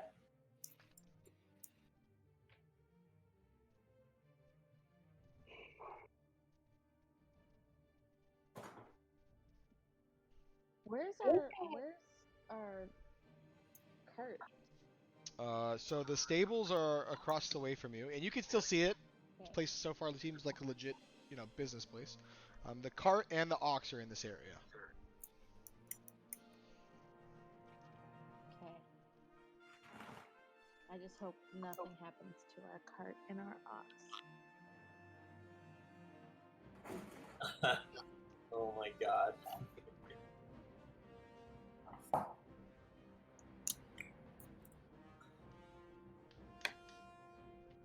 We could go upstairs or something. I don't know. Yeah, you guys can like chill out here. You're welcome to hang out in the lodge and just kind of talk and chat. As just a quick, for like D&D gaming kind of part. So again, a big part of what happens doesn't necessarily happen in combat or on a mission. It's you guys dialoguing with each other and discovering more about your characters and fleshing them out a little bit more with each other. So it's not always like sleep, wake up, mission, fight, come back, get gold. There's in between time. You're playing your character. If you had a couple hours to chat with the people you've been traveling with, what kinds of conversations would you spend? Is there anything about your other characters that have interested you that you're like, oh, that's weird, like I want to find out more about that? Why is Seducius so terrified of children, etc.? Those are all things you get to decide on. Okay. Yeah, I mean, I feel like there's nothing else here besides really the main lodge and those random buildings, so we can go chill at the lodge, people watch, chit chat.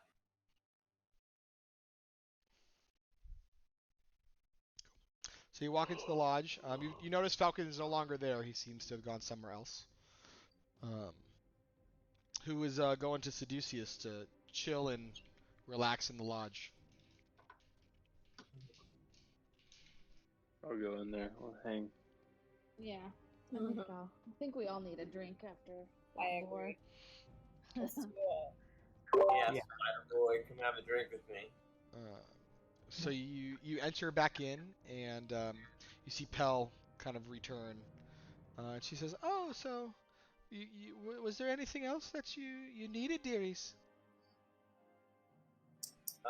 Yes, ma'am. I think we're gonna hang out here for a little bit, and have a little bit to drink. Yes, of course. What we have a wide selection. The wine which you've sampled earlier, of course, and there's certainly some ale, water, juice, perhaps. Really, it's very well stocked.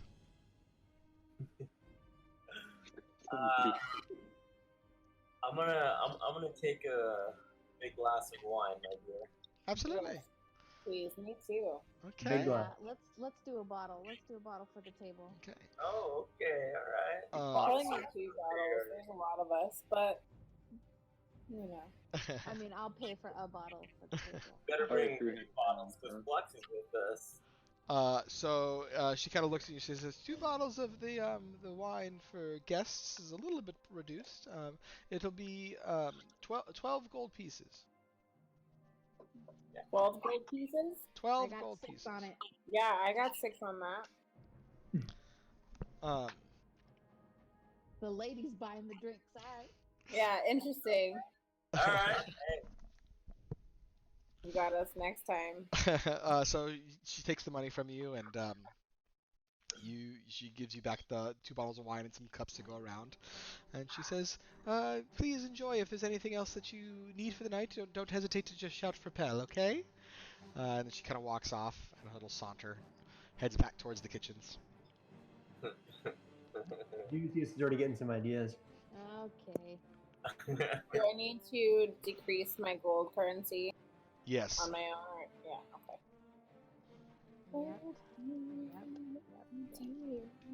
Oops. What is there anybody else? Are there any other guests kind of hanging out? No. Right now it's just you guys in the lodge. Oh. Yeah, so far the only other people you've seen in the lodge are the is Falcon, the person who owns and runs it. Pell, the kind of serving woman, hostess, and then Corwin, who seems to be like the groundskeeper, guard.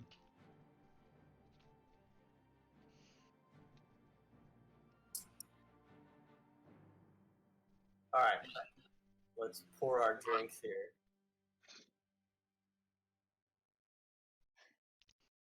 Yeah. Should we toast to another epic battle and everyone being whole? Mm-hmm. Yo, I'm gonna toast to fuck that boar. Not like that. Not like that. Okay. Seducius, tell me more, dude. Double entendre? Okay. Yo, Torn, I have questions for you though. Alright, hit me up, baby. So, like, when you turn into an animal, what happens to your stuff? What does that feel like? Of course you'd ask that. Or like the clothes on my body. So, Full Ninja Turtle or It depends, dude. You ever seen a dire wolf naked? so have you ever like seduced another animal while you were an animal? don't What was get that? any ideas. No. That's not my kind of game, you know what I'm saying? He doesn't know what you're saying, and that's why he's asking. That's so many Yo. questions about that. I think I'm like asexual. I can't reproduce. I'm a beast dragon thing. Well, my friend, you are missing out. You turn into a creature that's got something down there. We all I know don't. where his mind is right now. Okay, y'all. I'm just focused on my work and getting what I need to get done. Okay. Not all of us can just dig around while we're on these missions. Oh Quests. my god. Flux, Oh, while you're sitting there, can you Yeah. roll a perception check for me? Yeah. All of us? Yeah, all of you can, but particularly Flux.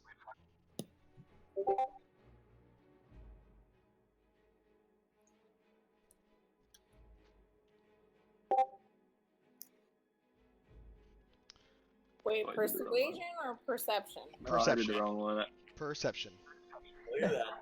Drinking makes you super perceptive. Torin, who you trying to persuade, dude? You will not. These are not. You will buy us another drink. So anyone that rolled more than a 12, you're looking at like all of these different animal trophies and taxidermy things on the wall, and as you're looking through, like a few of them seem kind of strange, and it's darker now, so you can't quite see all of them. But on the wall, some of them start to look a little humanoid. And you look, and you notice that they're actually the heads of orcs. Like, you see the tusks sticking out. These are definitely orc heads that have been stuffed and mounted on the wall as well. Gross. Hmm. That's good. It's not my kind that are getting mountain animals.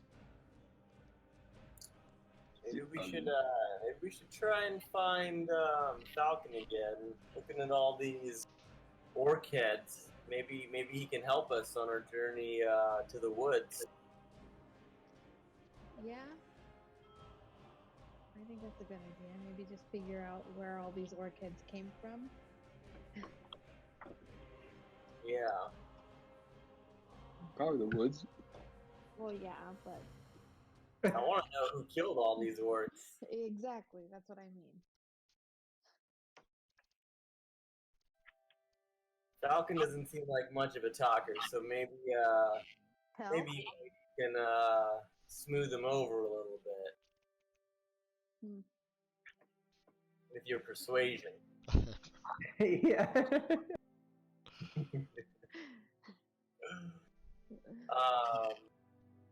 You said Falcon was not down there though, right? So far, no one is in the lodge except for you guys, kind of sitting at the tables, and Pel's walking in and out, taking care of things as you need her.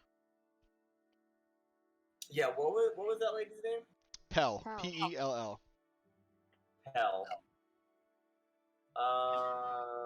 I'm assuming there was like a bar we went up to, like a place. Like if I walk back up to like the bar area, can I call for Pell? It's actually a little bit different. It's not quite like a tavern. It's more of like a sitting room, with tables and like lounge chairs with like side tables. There's one long table in the middle that you could eat on, as well, with like benches. But Pell, to get the things you've asked, has had to leave the room to go to a separate kitchen and come back. So she's not in that room either.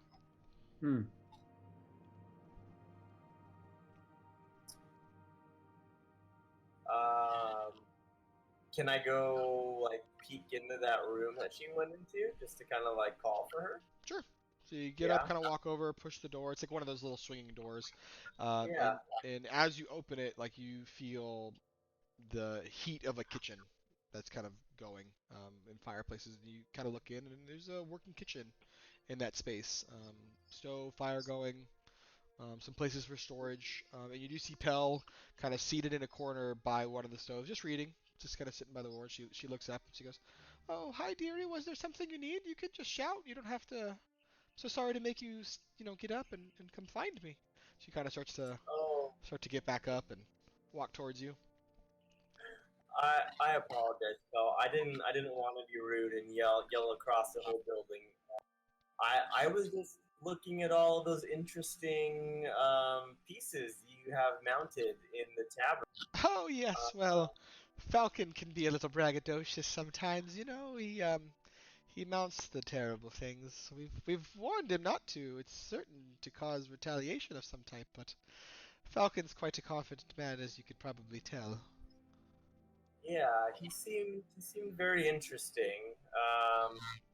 My friends and I had a couple encounters with some orcs, and we would really love to talk to Falcon a little bit if he is around, about maybe some of his adventures with these crazy creatures. Oh, he's just upstairs. He loves sharing, you know, fish stories, so to speak. But I can get him for you. I don't think he would mind the company.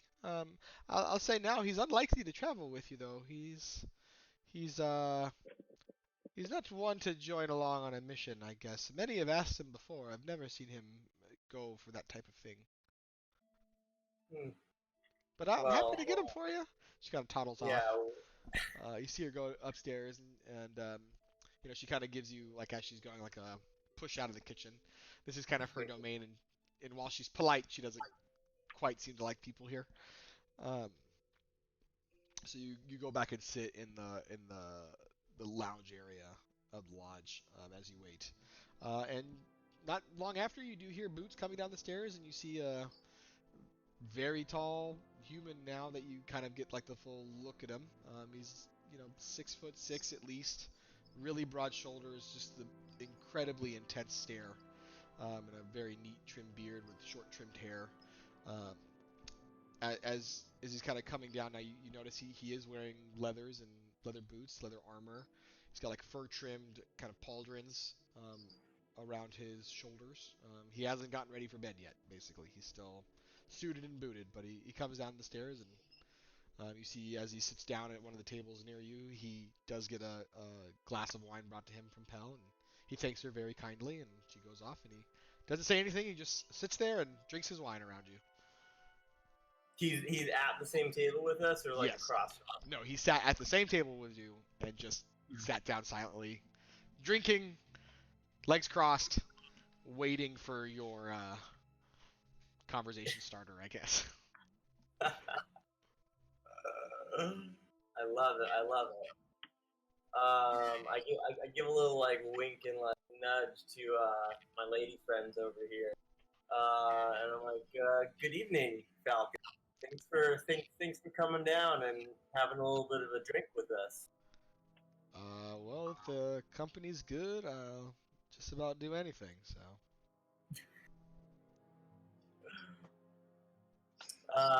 Listen, Falcon. I'll just get right to it. We love your place. We love this wine. Everything's been really great. We were admiring some of the decorations in this place and couldn't help but notice a lot of orc heads on the wall.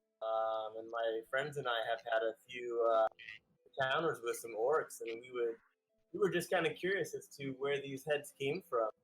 If they were from you, did you kill all these orcs? I did, in fact. These are mine. Like I said, they're out in these parts, and if they get a little too close, we take care of them. I've been told I shouldn't put them up, but I kind of like them. So there they are. I mean, I've always been a fan of showing off what you got, so I can appreciate a good decor when. Yeah, you seem that type to me. Yes. I am curious though, Falcon. What did you use to kill these orcs? My friends and I, used a lot of resources just to get one down. What's your weapon of choice? What's your tactic with these guys? Well, little of this, little of that, whatever's at hand. But if I had to say I had a preference, it's probably my bow. Your bow. I mean, if I need to get up close, I certainly have a sword that I can wield when I need it and take care of things. But the long and short of it is a hunter uses what's at hand. So if I need to do that, I do that.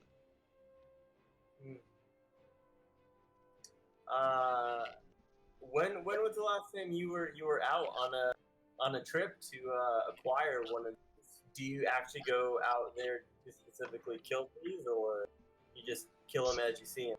Sometimes it just kind of depends. Again, sometimes they get a little too close on where we are.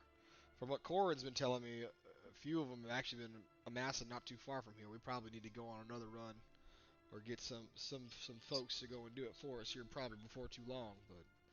But sometimes we go out and do it. Sometimes, like I said, people come in, they want to get a thrill, so I show them where to go. The last time I went probably was, hell, maybe a fortnight or so. Can't say exactly. Do you ever help in with these adventures and kill orcs with the other party? No, I'm not quite a what's the best word for it? Hired hand. I'm happy to escort you. I'm happy to take you where to go. But I've got my own things that I'll do, and I don't find it quite honorable to have to pleasure hunt in a group. If you pick up my meaning.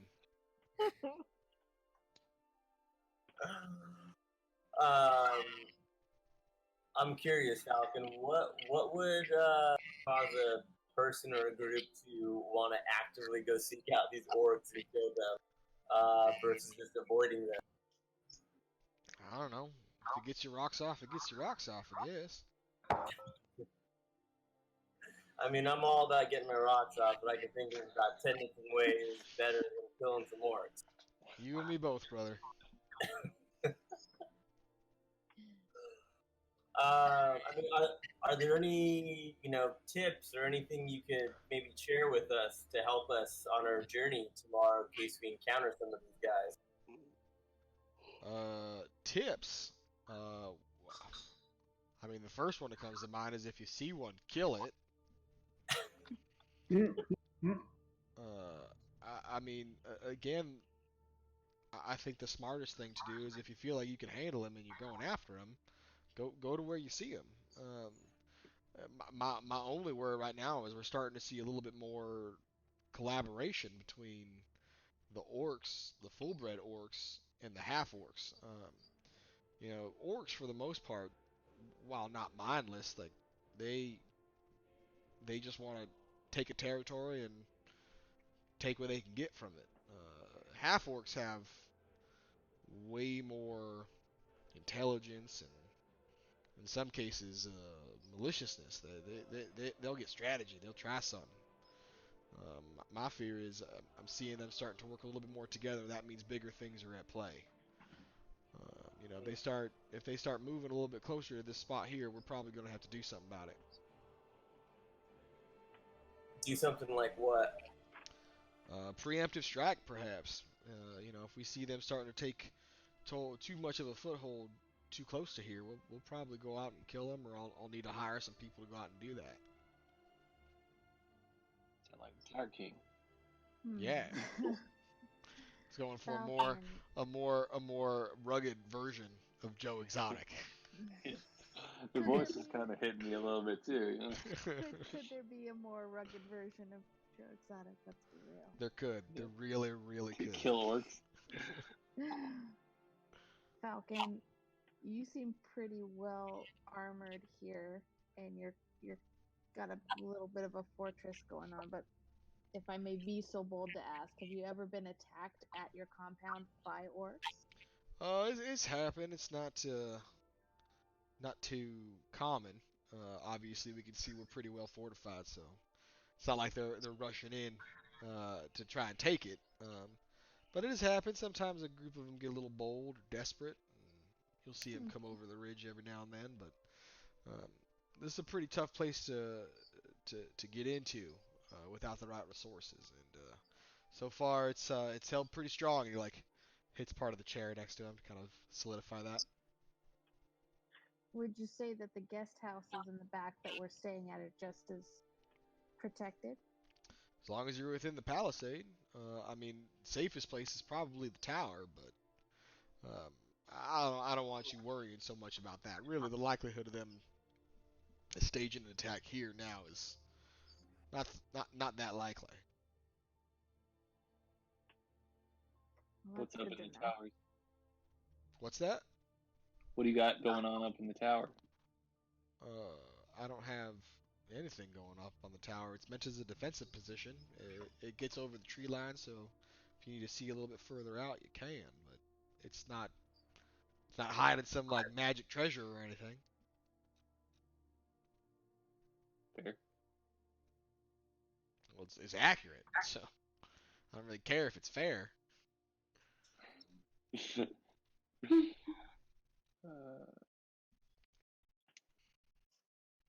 I don't know. What do you guys think? Should we try and go freaking kill some orcs for Falcon, or just kind of leave it be? I don't know. Is there anything like the last one we've fought? I don't know. He kind of Yeah, hears I this and guess- he pipes up. He did say he would pay us. Know how much you like money, Celeste. Yeah, I'm sure we could figure Give us something out. free If you bottle wanted of Yeah. to. We're not Oh, worth the dusty wine. the dusty wine, yeah. The dusty wine. I'll just say right now though, if you were struggling with one, you're gonna find a few more than one where I send you. So just make sure you're ready for that. Yeah. Yeah. I think we need to pass on this one and get our back. Maybe on the. Yeah, maybe we'll find some stuff at the loggers' camp that can help us kill some more orcs.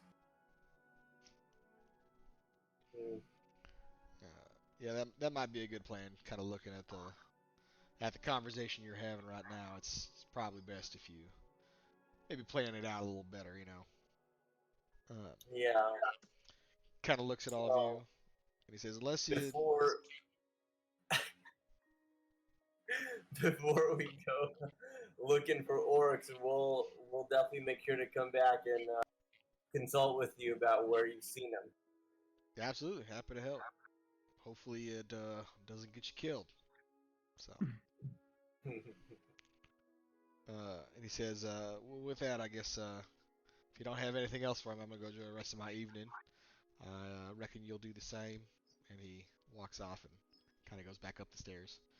Um, it's later in the day now. Now it's probably like 8 o'clock ish, 9 o'clock. Probably bed down and wake up for your next day if you'd like. Um, anyone else staying up? Is there any other conversations you guys want to have? No, I need to rest. Yeah, Yep. you do. Bedtime. So you make it back out. And Pell kind of gathers your things and thanks you once again in her very kind, old, matronly way, and sends you back to your guest rooms. You kind of bed down there for the night and have a uneventful night. Doesn't seem like much is happening. Um, seems quiet, very safe place that you're in. And you wake in the morning well rested, feeling good, ready to go with the rest of your day. So if everyone wants to hit long rest, Long rest, and then I'm gonna take a pee break real quick. yeah, and I think now's probably a good time to take a little breaky poo.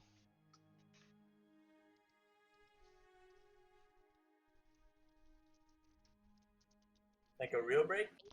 Yeah, like a break. Yeah, real break. Just making sure. All right.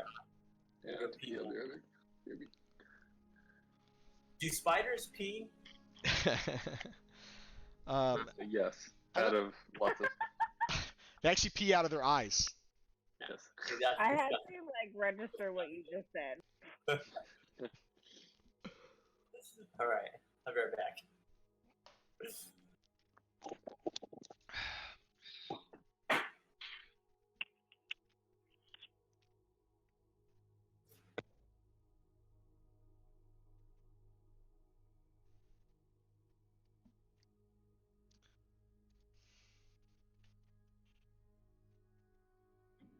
Got the wrong ones in there.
Alrighty, friends.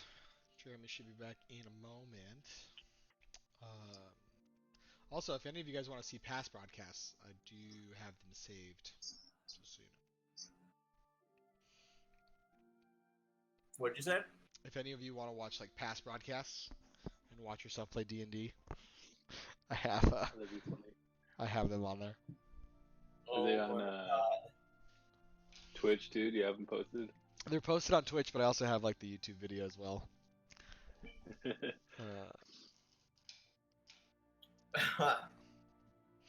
I've never watched myself before. That's 1,000,000% yeah, not true. right, dude. I don't believe it. That is the least true thing Seducius has said all night. Oh my. It's a medieval times. How am I going to watch myself? Mirrors. You have a camera in like every room of your house, basically. I wouldn't want to. I don't want to see what that looks like. No. Bless you. Bless you. Bless Thank- you. All right, so you guys wake up for the day, ready to head out. Do it. Kind of get up, just a little bit past on. It's the day, and you head toward the logging area, given the directions that that Falcon kind of shared with you. Just like hug the river, stay close by. Shouldn't be too rough at that point if you do that. Should be pretty safe and pretty easy on on Vincent and the wagon that you're taking. I just want to get everything set up here for you. Are we gonna make it there today, or we're gonna have to camp out again? We'll probably make it there today. How far we get once we're there, just kind of depends.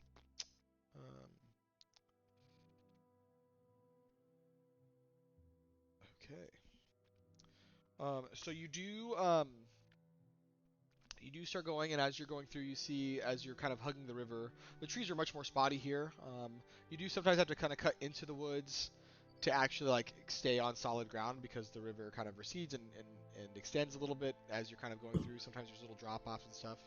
But after about a few hours travel, it's probably later in the afternoon, but still daylight, pretty good daylight. You do start to come into the clearing where you see the loggers camp. And as you approach kind of from the east on the side, you do see the logging camp. It's spread kind of along the southern shore of this river, where there are dozens of tents kind of arranged on the sandy beach. Near a dock, there's a cabin with logs stacked kind of under an awning. Older cabins close by have been torn down to leave just stone chimneys and foundations. There's no one around. This camp seems silent and abandoned. And let's put it on the screen for you so you guys can kind of see it. Alright, so here's the camp. And you are approaching from this eastern side. So you are coming in this path. And again, as you are kind of walking up, you don't notice anybody in this camp. It seems to be empty and abandoned. Well, that's not a good sign.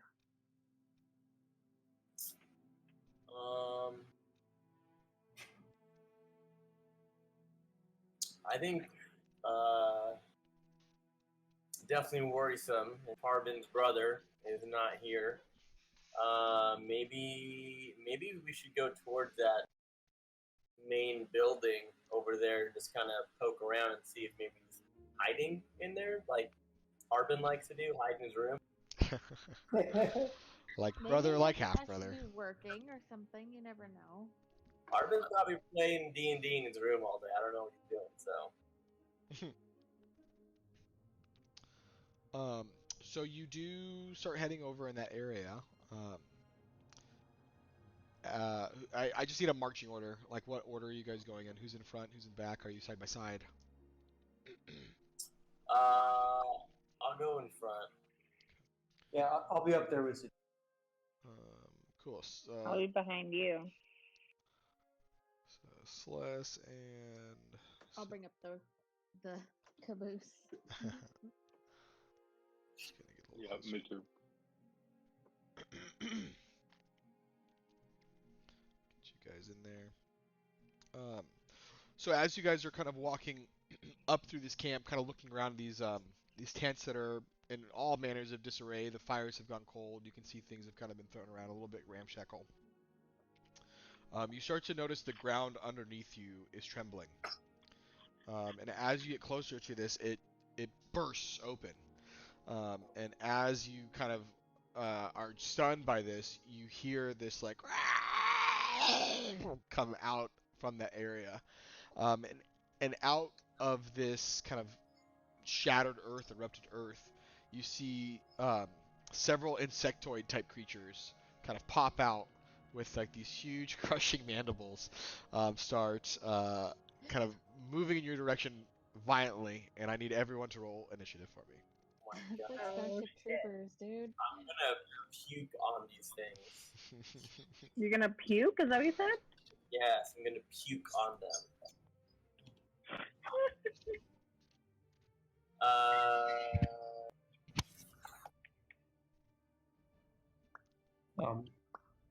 Damn. I know, dog. Oh, with that 19 though. You better Oh, turn. oops, I rolled the wrong one. Nice lead, dude. I want you to eat them. Just eat them. Got the breadstick. Yeah, dude. Like little croutons. Just throw them in your mouth. Ew. Just so you guys see what you see as well. I'm gonna get you a quick image here. Gotta let me. Hate when it does that. Do full image.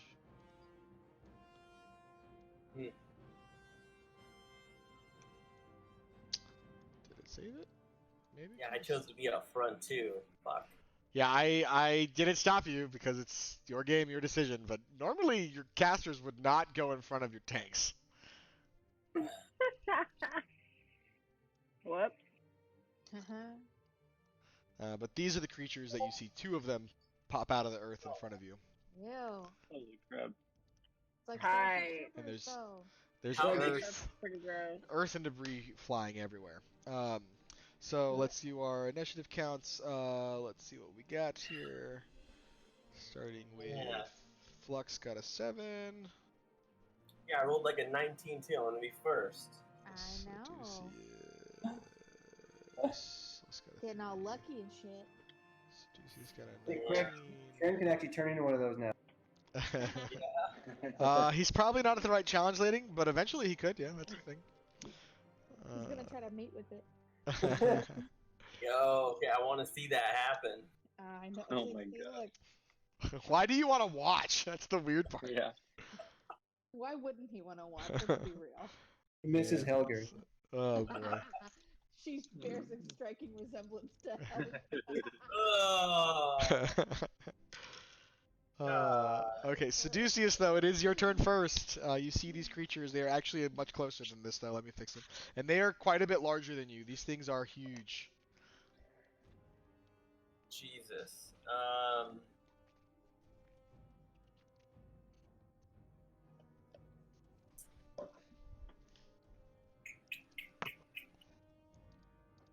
Okay. I mean, being freaked out, Seduceus will. I mean, I'm gonna use my other.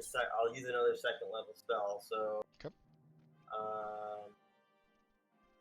Kind of like a knee-jerk reaction here.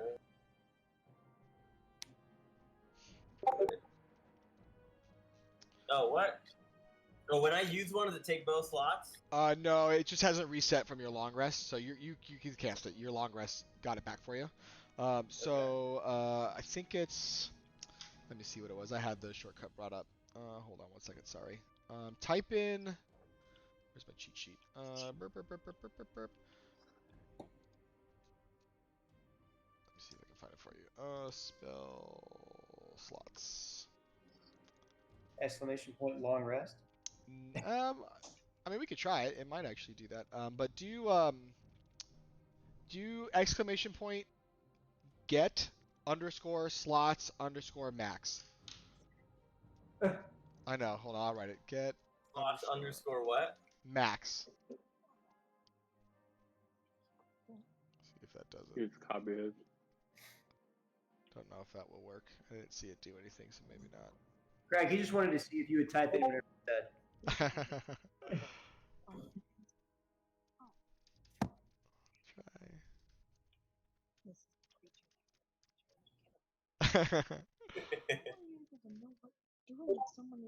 Try. Try. Let's just try long rest. No, it's got to have a thing for it.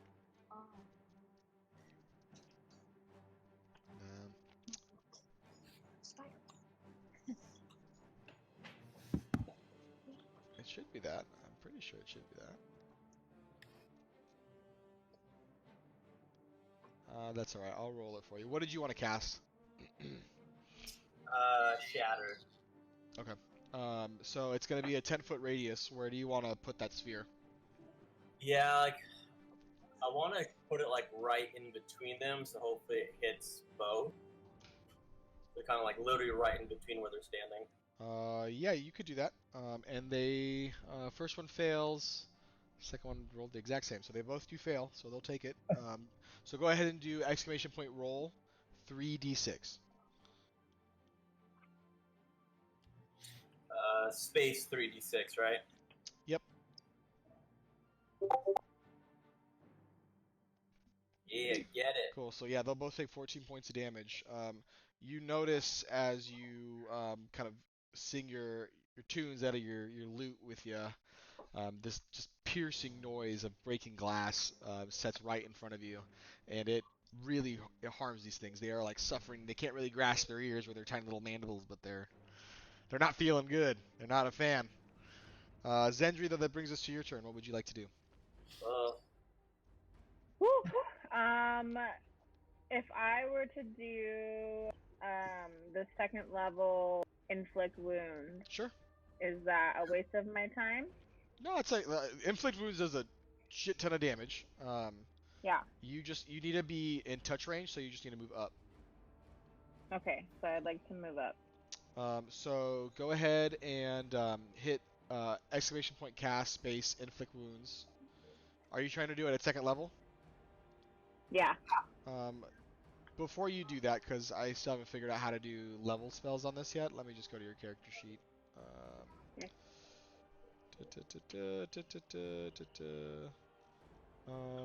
Do this. Do exclamation point roll space 4d10, and we'll see if they. Okay, so that's the damage you'll do if it hits. So you need to roll a attack on it now. So you're gonna roll a d10 and add 4 to it. So roll 1d10 plus 4.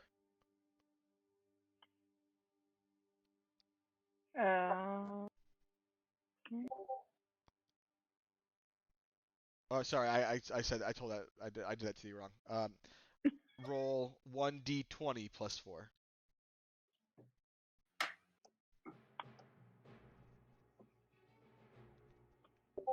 Yeah, so that hits. As you kind of go up to this creature and you look at it, you touch it and kind of pray a little thought to your cat gods, and you're like, "Fuck this motherfucker!" And you just grab it by like its fucking like claw, and you're just like, "Ah!" Kind of hiss at it with your cat teeth, and it just withers away and dies. Like you wrecked this thing. It Nice. is dead, just a empty husk of a shell now, as it kind of topples to the floor. All right. Yeah, and inflict wounds, if it hits, does a shit ton of damage, especially second level. So end your turn, I assume. What did you say? You broke up. Does that end your turn? It does. Okay. So that will bring us to Flux. All right. So I think I'm gonna want to try to come around the side or the back of A2. Okay. And I want to use burning hands because I think that cone will probably. Or is everyone else safe and away from my cone? Let's My check. cone of shame. Are we safe from your cones? Never.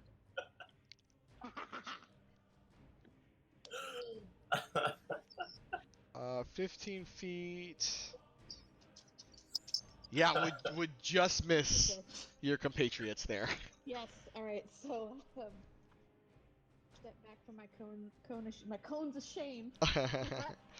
Cones of fire. So you're doing burning hands?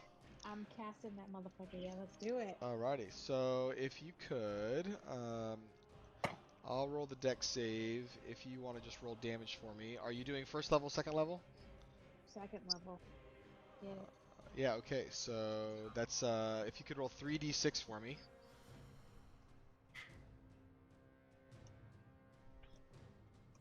What's the dexterity for my on kick here? What? Garbage. Yeah, not the best. Let's see if These it. cones are strong. Yeah, strong. It does fail though, so it is going to take full damage. So 8 points of damage to this creature. Still alive, but a little like you hear like some of its exoskeleton like popping from the heat and the fire. Just bitch. Yes. Anything else you want to do with your turn? Can I like Lobster. can I like step back a little bit so that like Yes. I'm slightly safe? You can step back, but you can't disengage because you used your action. No. So it would it could possibly take a hit at you. Okay. Well, fuck it. Yeah, I'll just step back like a Okay. step or two. So like here, Yeah. Yeah. Sure. you've probably because you moved to get here, so you can probably go about there. That's fine. I'll do Okay. It's gonna see if it does try to like swing around with you with one of its claw. It misses terribly. Rolled a 3. All right. So that will bring it back to that creature's turn though, and I think it's just gonna attack the person right in front of it, which is Seducius. Oh, fuck me. Actually, I want to check. In a line 30 feet. That's what he's hoping. Yeah, no, he's Fire. this creature in front of you is actually gonna kind of rear back its head, and you just kind of hear this like from its throat as it like Oh my spits, God. and just this line of gooey green acid shoots out of Yeah. its mouth, and it actually goes in a line towards Seducius and past. And how long is that line? 30 feet. So it's gonna go, yeah, Is it me, fucking dude? far, and it's gonna get you and Torin. Oh, thanks, bro. I Is it need an you element? guys. I need you guys to roll Dex saving throws. So exclamation point save space Dex. Dex. Like Dex. DX. Yeah, like dexterity. Dex. Sick, dude. Copley, dude. Wait, all of us, or just Just Seducius and Torin. okay? Just to do some. Other really dragons in this Oh. game. Big old bugs, dude. Sorry, my bad. I'm just waiting for. Oh, there it is. Okay, so you both What- do. Nope, What sorry. did he shoot at us? Was it Uh, like an elemental thing? It was acid. Yes. Acid 'Cause I spell. have a thing where. Hold on, let me see. While you're fighting that, Seducius, you would take 10 points of acid damage. In this case, though, it's going to be reduced by half because you're able to dodge out of most of it. So you take 5 points of damage on that. Okay. I have a absorb elements, Mhm. which it looks like the spell captures some of the incoming energy, lessens its effects, and you can store it for your next melee attack. Is that in your the features target- and traits? Or is that a spell? It is a level 2 spell. Is it a reaction? I don't know. How do you tell if it's a reaction? So see where it says time? And it says like 1A, 1R, 1BA. Yeah, there's So one that, R. yeah, so that is a reaction, which means you can cast it outside of your turn when you get it. So you can. Let's see what it says it'll do. Spell capture Should I 7 say cast absorb elements then? Yeah, so actually what it'll do is you take some of the damage that you're incoming on, and you save it for your next attack. Okay. So I need you to roll 1d6 to see how much of this you absorb and don't take. But it is going to do 10 points of damage to you minus whatever you roll. Yes. That's literally what's happening. Oh my gosh. Wait, how do I? Exclamation actually, I point have to. roll space 1d6. Oops. Oh, and are you doing second level or first level? I might have to go second level. Okay, so do just roll again, and we're gonna add the two numbers. So do the same thing, just we're gonna add them together.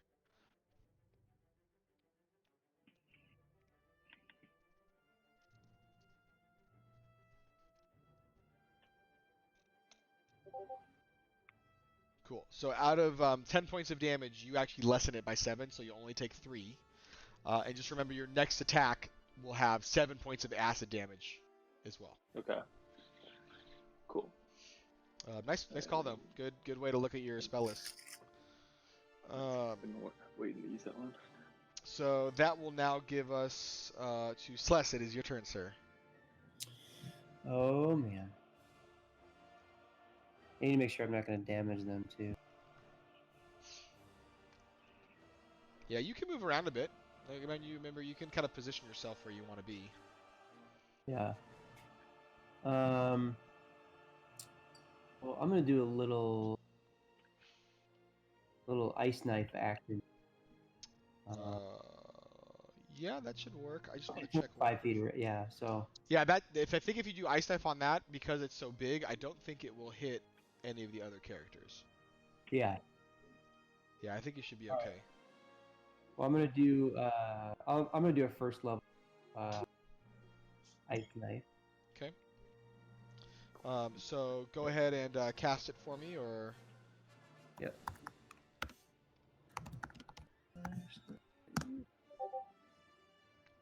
It might not be. Yeah, it might not be in the spell list for the bot. That's okay. We can do it manually. So do you where are you, Celeste? Do you exclamation point roll, and then 1d20 plus 5. This is to see if it hits first. Do I have a space for the plus, or just all like +5? All together. Cool. So that definitely hits. So now we're gonna go ahead and roll damage. Do roll 1d10.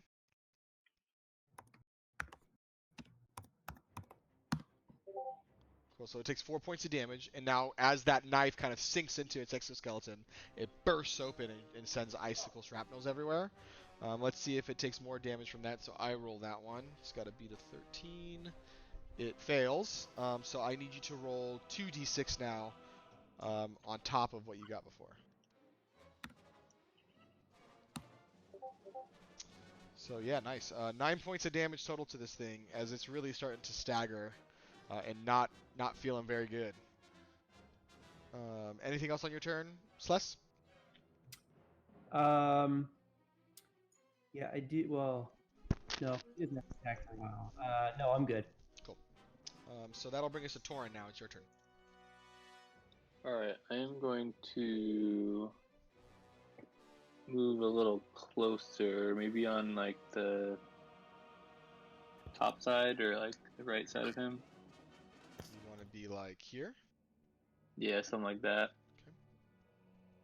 Okay. And then I'm going to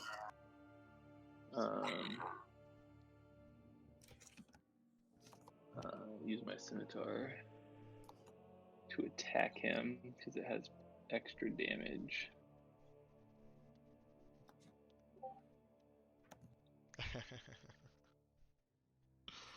All you see is the face now. Oh my god. What do you? Bugs living in it. Torin, what are you attacking with again? How do you do attack? What is it? Exclamation point. Exclamation point attack space and in quotes the weapon you want to use. Oops. I'm gonna use this scimitar. Let's see what works here. Alright. Cool. So that hits. It'll take 5 points of damage, plus the 7. So yeah. that as you kind of slice through, you feel that extra little acid as you kind of let it go now and release it, and it just kind of cuts right through that exoskeleton on there. Die, mother! And it hisses and pops to the ground as it's now been burned and acid acidified as well. Both of these creatures are now dead. As you get a better chance to kind of look around this campsite. Again, you see that it's empty. Most of the things have been torn down or destroyed. The tents are still kind of standing in a raid, but no one is in sight from here. Can we loot their bodies? Or are they just disintegrated, basically? Their bodies are there. If you want to roll a survival check, or even maybe a medicine check, I'll allow you to try to take parts of it off. But it's a creature. It doesn't have like things on it. Oh, okay. Never mind. I was wondering if it had like jewels and crap. No. Gold. Yeah, this is just a big ass bug. All right. All right. Actually, maybe I should get the parts and just give him to Seducius throughout the night under his pillow or something. Yeah, roll a survival check. Let's see what parts you are able to get off. Oh Lord. I mean, all right. Do some kind of like aphrodisiac or something. Otherwise, I don't want to. Yeah, you gotta take the acid and like boil it down. Yeah. Mix it with that dusty wine. I'm guessing it probably smells like Helga, so maybe it'll make you. Oh, Oh, gross. come on, friends! Don't let friends make bad decisions. You let me make bad decisions over here. Yeah. We probably need to. No Hey. dice roll. It's check. Exclamation point check survival. Rolling a dice on these survival. Oh, yeah, it's not going well. Yeah, so you try to pull off a piece of this thing. One, you cut your hands pretty badly trying to get it off, but as you're pulling, its whole head just like you're trying to go for like just like the mandible, but like its whole head just like rips off, and like kind of like throws you backwards, and now it's like on top of you. You kind of like push it off, but the head is huge. Like this whole creature is like 10, 15 feet. Like it's huge. It's a big thing. So this head alone is like 4 to 5 feet. So you've ripped off. It's like this whole thing just comes off in like a sploosh. Seducius gets some God. internal guts kind of covering him now. I was gonna throw it Seducius' way, and we're gonna move on. Yeah, why not? Does Seducius roll a dex save for me? Yeah. God.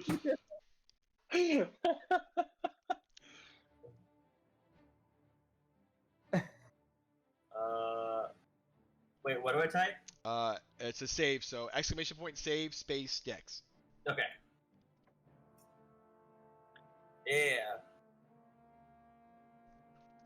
19 again. Cool. Damn. So you see this thing coming because you're like, even though they're dead, you're like, no, fuck it, I don't believe these things are really dead.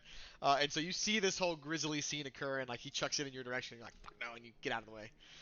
So you're able to sidestep the giant Ankeg head coming at you. Not cool, Torin. You owe me a drink later. Fine. Only jokes. And Torin would know what these are because he's Dragonborn of the Woods. These are what are called Ankegs, which are essentially underground giant insects that burrow underground.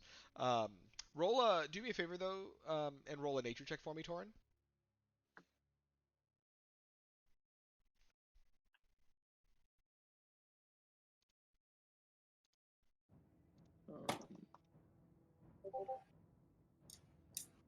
What do I? Oh, check. I gotta stop. I keep typing in roll for some reason. You gotta do check. Yeah. Okay, so you 13. know this about these Ankegs. One, they are burrowers. They burrow underground with their huge mandibles.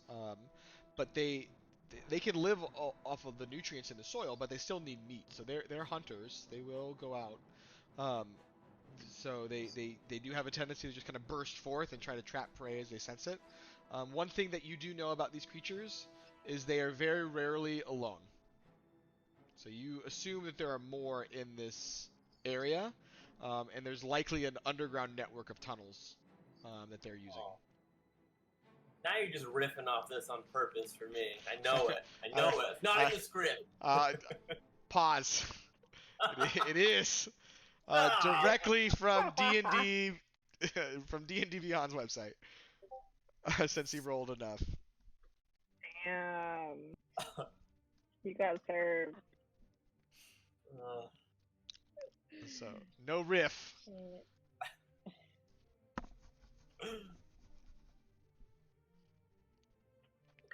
All right, what are we doing right now? I want to get away from these stupid bugs. Let's go to that house.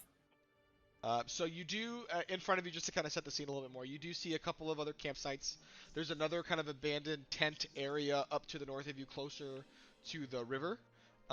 You see the tents that are currently in front of you, that you're kind of closest to. Directly in front of you, in between you and the house, that you can still kind of see standing a bit, is the former remains of what seemed to be another cabin, but the only thing still standing is a chimney, kind of torn down. Actually, I need to check one quick thing. Who was in the rear, by the way? Torin, was you?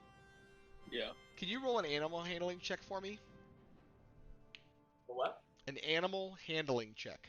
Oh, I thought you said an animal hating check. I was like, what? But also an animal hating check. That'd be great. That's such a bizarre. Yeah. Hey, can you roll an animal Hi. handling check for me real You quick? guys have an animal handling check? I was actually looking at that on mine when we were battling that boar. I was trying to figure out if I could use that to like come up Try to wrangle it. Yeah. Just do one and then enter Use for it, me. kill it. He gonna wrestle it. Wrestle. No, it's because Yeah, you put check at the back of it. Oh my gosh. Just hit one and then enter, and it'll do it for you. Yeah. So Vincent, seeing the terrifying freaking bugs pop out, freaked out, and you weren't able to get him under control. So he took the cart that was attached to him, kind of ran backwards into the woods a little bit. Oh my. As he sounds- Torin. You're not sure if he went far or went nearby, but just a heads up. Alrighty. Well, I mean, we definitely have to go get him. Yeah. We need that stuff. Yeah. So What time? Or is it nighttime? Daytime? no, it's still daytime. It's like early. Nah, it's like later afternoon. So I'd say like 3 o'clock-ish, 4 o'clock-ish. Maybe we should split up a little. That worked Maybe- well No, last time. no. Last time we split up, we got into some deep shit. So. Hey, Yeah. There's only like a chimney and bugs over here. I don't want to. Where do you think all these people went though? Like, do you think they got eaten by these bugs, or do you think they're just off? Like, I think they're did probably they run away? they're probably hiding around for him. Yeah, I think maybe in the ruins of the cabin we'll look for like doors or something. Well, aren't these all like little tents set up around? Yeah. the- So let's see if I can give you more context here. So the circle in red are tents and different Yeah. tent sites. The circle in blue is like a ruined building cabin that Right. was wood and stone, and the only thing still standing is a chimney that's kind of still upright because it was all stone. The rest have been like burned or charred away. And then the other area that we'll put in green is still a mostly standing building that is mostly wood and stone, 2 stories tall. And then on the very far side, you see more ruined buildings that have been torn down Yeah. and kind of Yeah. destroyed. Well, I think we need to. Well, the reason why I was saying I think we might need to split up was a couple of people, probably maybe 2 people go after Vincent, and then the other 3 maybe start looking through these tents. We can find some of the because maybe they're hiding.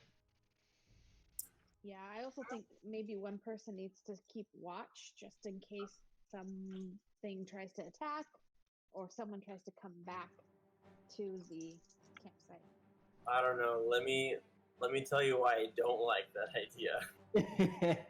Because if we go to the woods to look for Vincent and we get more orcs, you know how hard that was to take down as a group.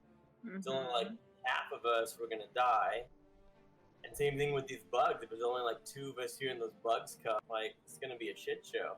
So Well- why don't we go as a group and get Vincent back so that we can secure our goods? Because right now it seemed to like, and then we can make sure we tie him up or some shit, and then we can go search. Yeah. When we get Vincent back, we need to like put him somewhere. Lock Yeah. him up. Okay. So are we going to get Vincent back? Yeah, what do you guys think?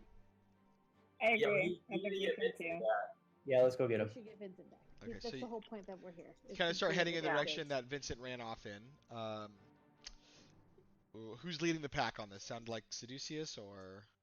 I'm not leaving back anymore. I'll lead the pack since I've got the highest hit point. So Flux, Yeah, can and so, you? yeah, either Flux or Flux, can you roll a I got survival check for me? You know I can. It's gonna be the ladies in charge. check survival check. Uh-oh. You have a hard time Yeah. kind of discerning which way Vincent went.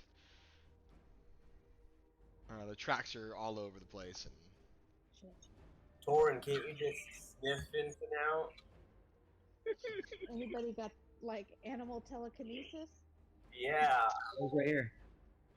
all right. So yeah, you can kind of see a little bit I don't more. know, maybe. So as Vincent kind of ran off in terror, you walk into the about 70 to 100 feet away from the campsite now, back more into the tree line.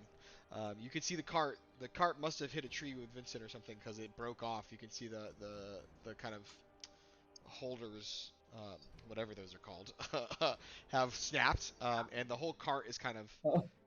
down now. Vincent is still not visible, but you can see tracks. He has gone deeper into the woods. No. Anybody else want to roll a survival check and see if they can find him? Yeah, I can. Yep. Yeah. Hey, what makes this a survival check?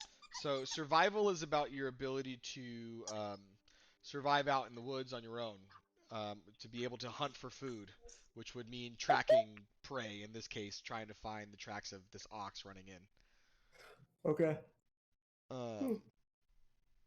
Yeah, you guys don't know where Vincent is. You've luckily found the cart, but no ox. Yeah. Yikes. We gotta try to find him because we gotta bring that back to homeboy. You've now all probably collectively spent another hour, I'd say, searching. It's probably like 5 o'clock now. Man. So for sure gonna yak our stuff. Yeah, I think the stuff is more important than the ox at this point. Maybe we just bring back what's his face, a few bottles of wine. There you go. Or give him some of our money or something. Just get him drunk, and we'll have a eulogy for Vincent. Pour one out for the homie. I'll just turn into an ox, put me in the stable, and then I'll just change it back in peace, dude. That is technically a possibility. Yo. So you Yeah, guys, well- basically, like the calm down, Siri, leave me alone. So basically, the cart is kind of stuck. It's not on its side or anything, but the kind of the rails that would typically hold the beast in place, like the yoke, had kind of snapped. Getting it kind of moving would be difficult right now. Roll a just everyone roll a perception check, just straight up for me.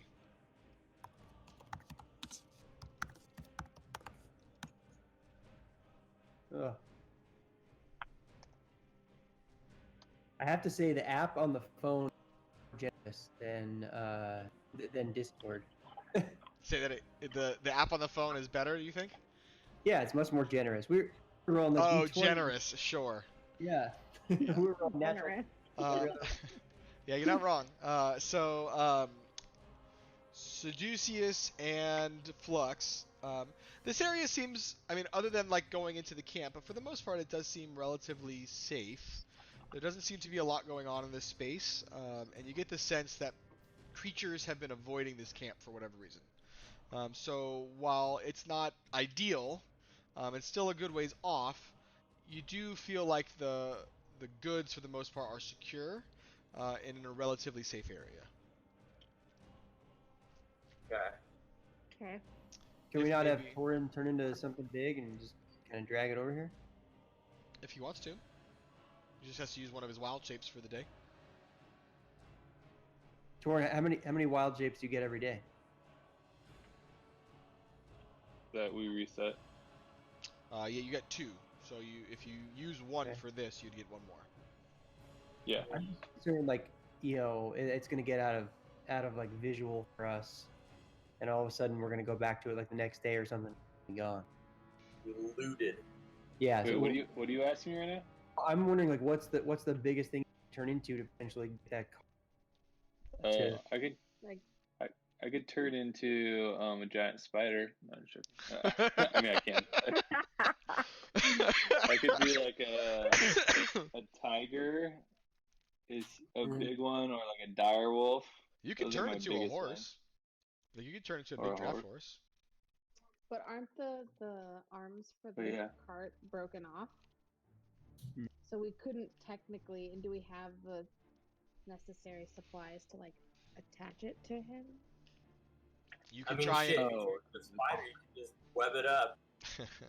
That's shoot. Shoot. Yeah, we could do that.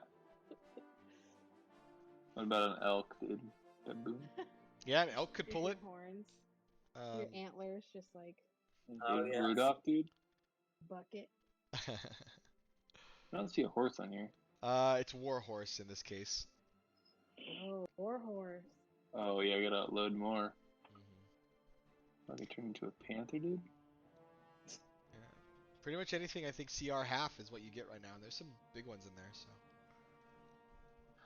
Alright, I will transition into a war horse. Alright, so now you guys just got to figure out how to get this cart attached to him so you can pull it back with you. Someone has webbing. I Is that do. me? That's you. Yeah, I have a web. Does anyone have the spell mending by chance? The what? Does anyone have the Yeah, spell I do. mending? You should read that.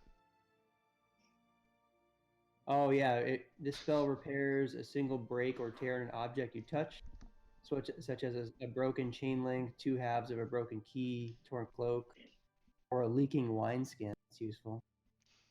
As long as the break or tear is no longer.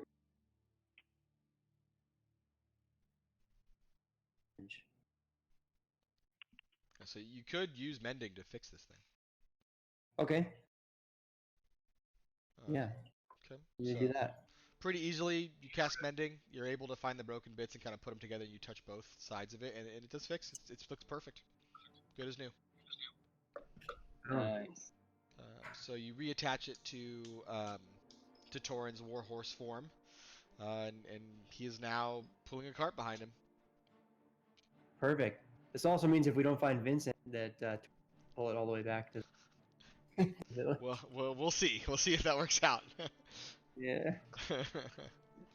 I need to use a couple perception or whatever persuasion. Yeah. All right. Well, I think we're heading back into the town. I think start looking through some of these tents. Okay. Which ones are you trying to look through if you're going through the tents first? Oh, I think just the ones right there, right by the battle first. Okay, sure. I'd like everyone who's looking to roll a investigation check for me. Everyone. Yeah, anyone who's looking through these things, and I need to know which tents you're looking through. If you're looking for just like those 2 or 3, that's cool. I just want to know which ones. Well, maybe we each grab 1, Sure. 2, 3, Yeah. 4. I guess. How many So- are there? In that 6 area, there's 6. Okay. I don't know if I'm allowed. Diddly spot. Am I allowed to investigate when? You can Caduceus you can got a investigate. 20. Basically, anyone who got more than a 10, you notice a very troubling sight of things as you're looking through stuff. You notice that there are bedrolls that are half dissolved. Parts of the tents are half dissolved. Cooking utensils, metal items, clothing. Things are there, but almost all of them are partially dissolved as if by that same acid spray that you saw this creature spit out at you. What is more concerning, though, is you see footprints, like humanoid footprints, running in every direction around these tents. And they seem to suddenly end in these areas of soft earth and sand. Almost as if whatever was there, whoever was running, was pulled down into the earth. So it's quite a troubling sight, especially for Seducius, who can connect dots together here and kind of realizes that these campers, these loggers, were essentially partially dissolved and then pulled down below the earth to be eaten later. That's scary. Jesus Christ. I need to get on some solid ass ground. Go to that building before we get sucked down. My. Well, to get to that, are you talking about the one in green? On the green? Yeah, I want to see what's in that building. Okay. Let's go. So you head across the way pretty easily. Nothing really seems to stop you as you pass through the rubble of this previously broken down one. You get into this building. I'd like you to roll. Who's kind of leading the charge going to this? Seducia, sounds like you're just trying to haul ass to this thing. Yep, it's me. I would like you to roll a perception check as you're looking inside. Perception? Mm-hmm.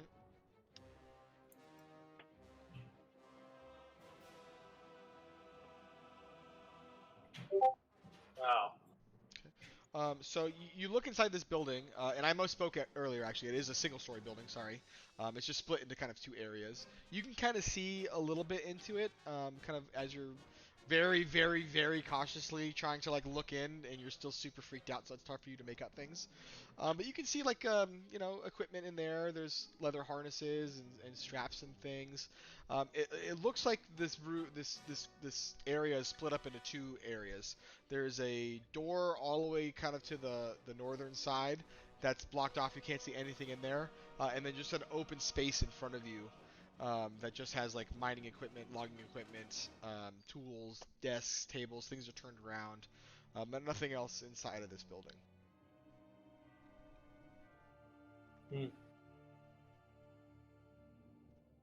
Well, do we want to go around to the door, see if we can get in? You can get in. Yeah, you can get in from this side. So the door is actually right where you came up. So, oh no, excuse me, I was wrong. This is the window. So, window, door. The door's on the south side? Yes. There are a couple other doors too. There's a door here and a door here. Let's go in and check it out. So how are we going into this building, and who's going in first? Probably Flux should go in first. Yeah, I'll go in first. Okay. Through that door in the south? So Flux, you kind of open the door, and you hear kind of as it opens up. You kind of take a step a foot inside the room, and as soon as you step foot, just another just burst of earth shoots up, and out comes this giant mandible just kind of snapping at you right away. And I need everyone to roll initiative again. God. Holy moly. What are we rolling? Sleep tonight. What's that? Initiative? Yeah, I think we probably should stop there though. But we'll do. Oh, dang! I did. What did I do that? I'll take everyone's initiative rolls. Actually, no, we'll save them. We'll roll again at the next game. But yeah, I think that's probably a good stopping point. Though. If you remember for next time, I'll let you keep it. It's alright. Seducio's going first again, though. Face So- your fears. So we'll end there because there's a few more bits of this to keep going through, but we'll end with an entrance and then a sudden eruption and more Ankegs charging out.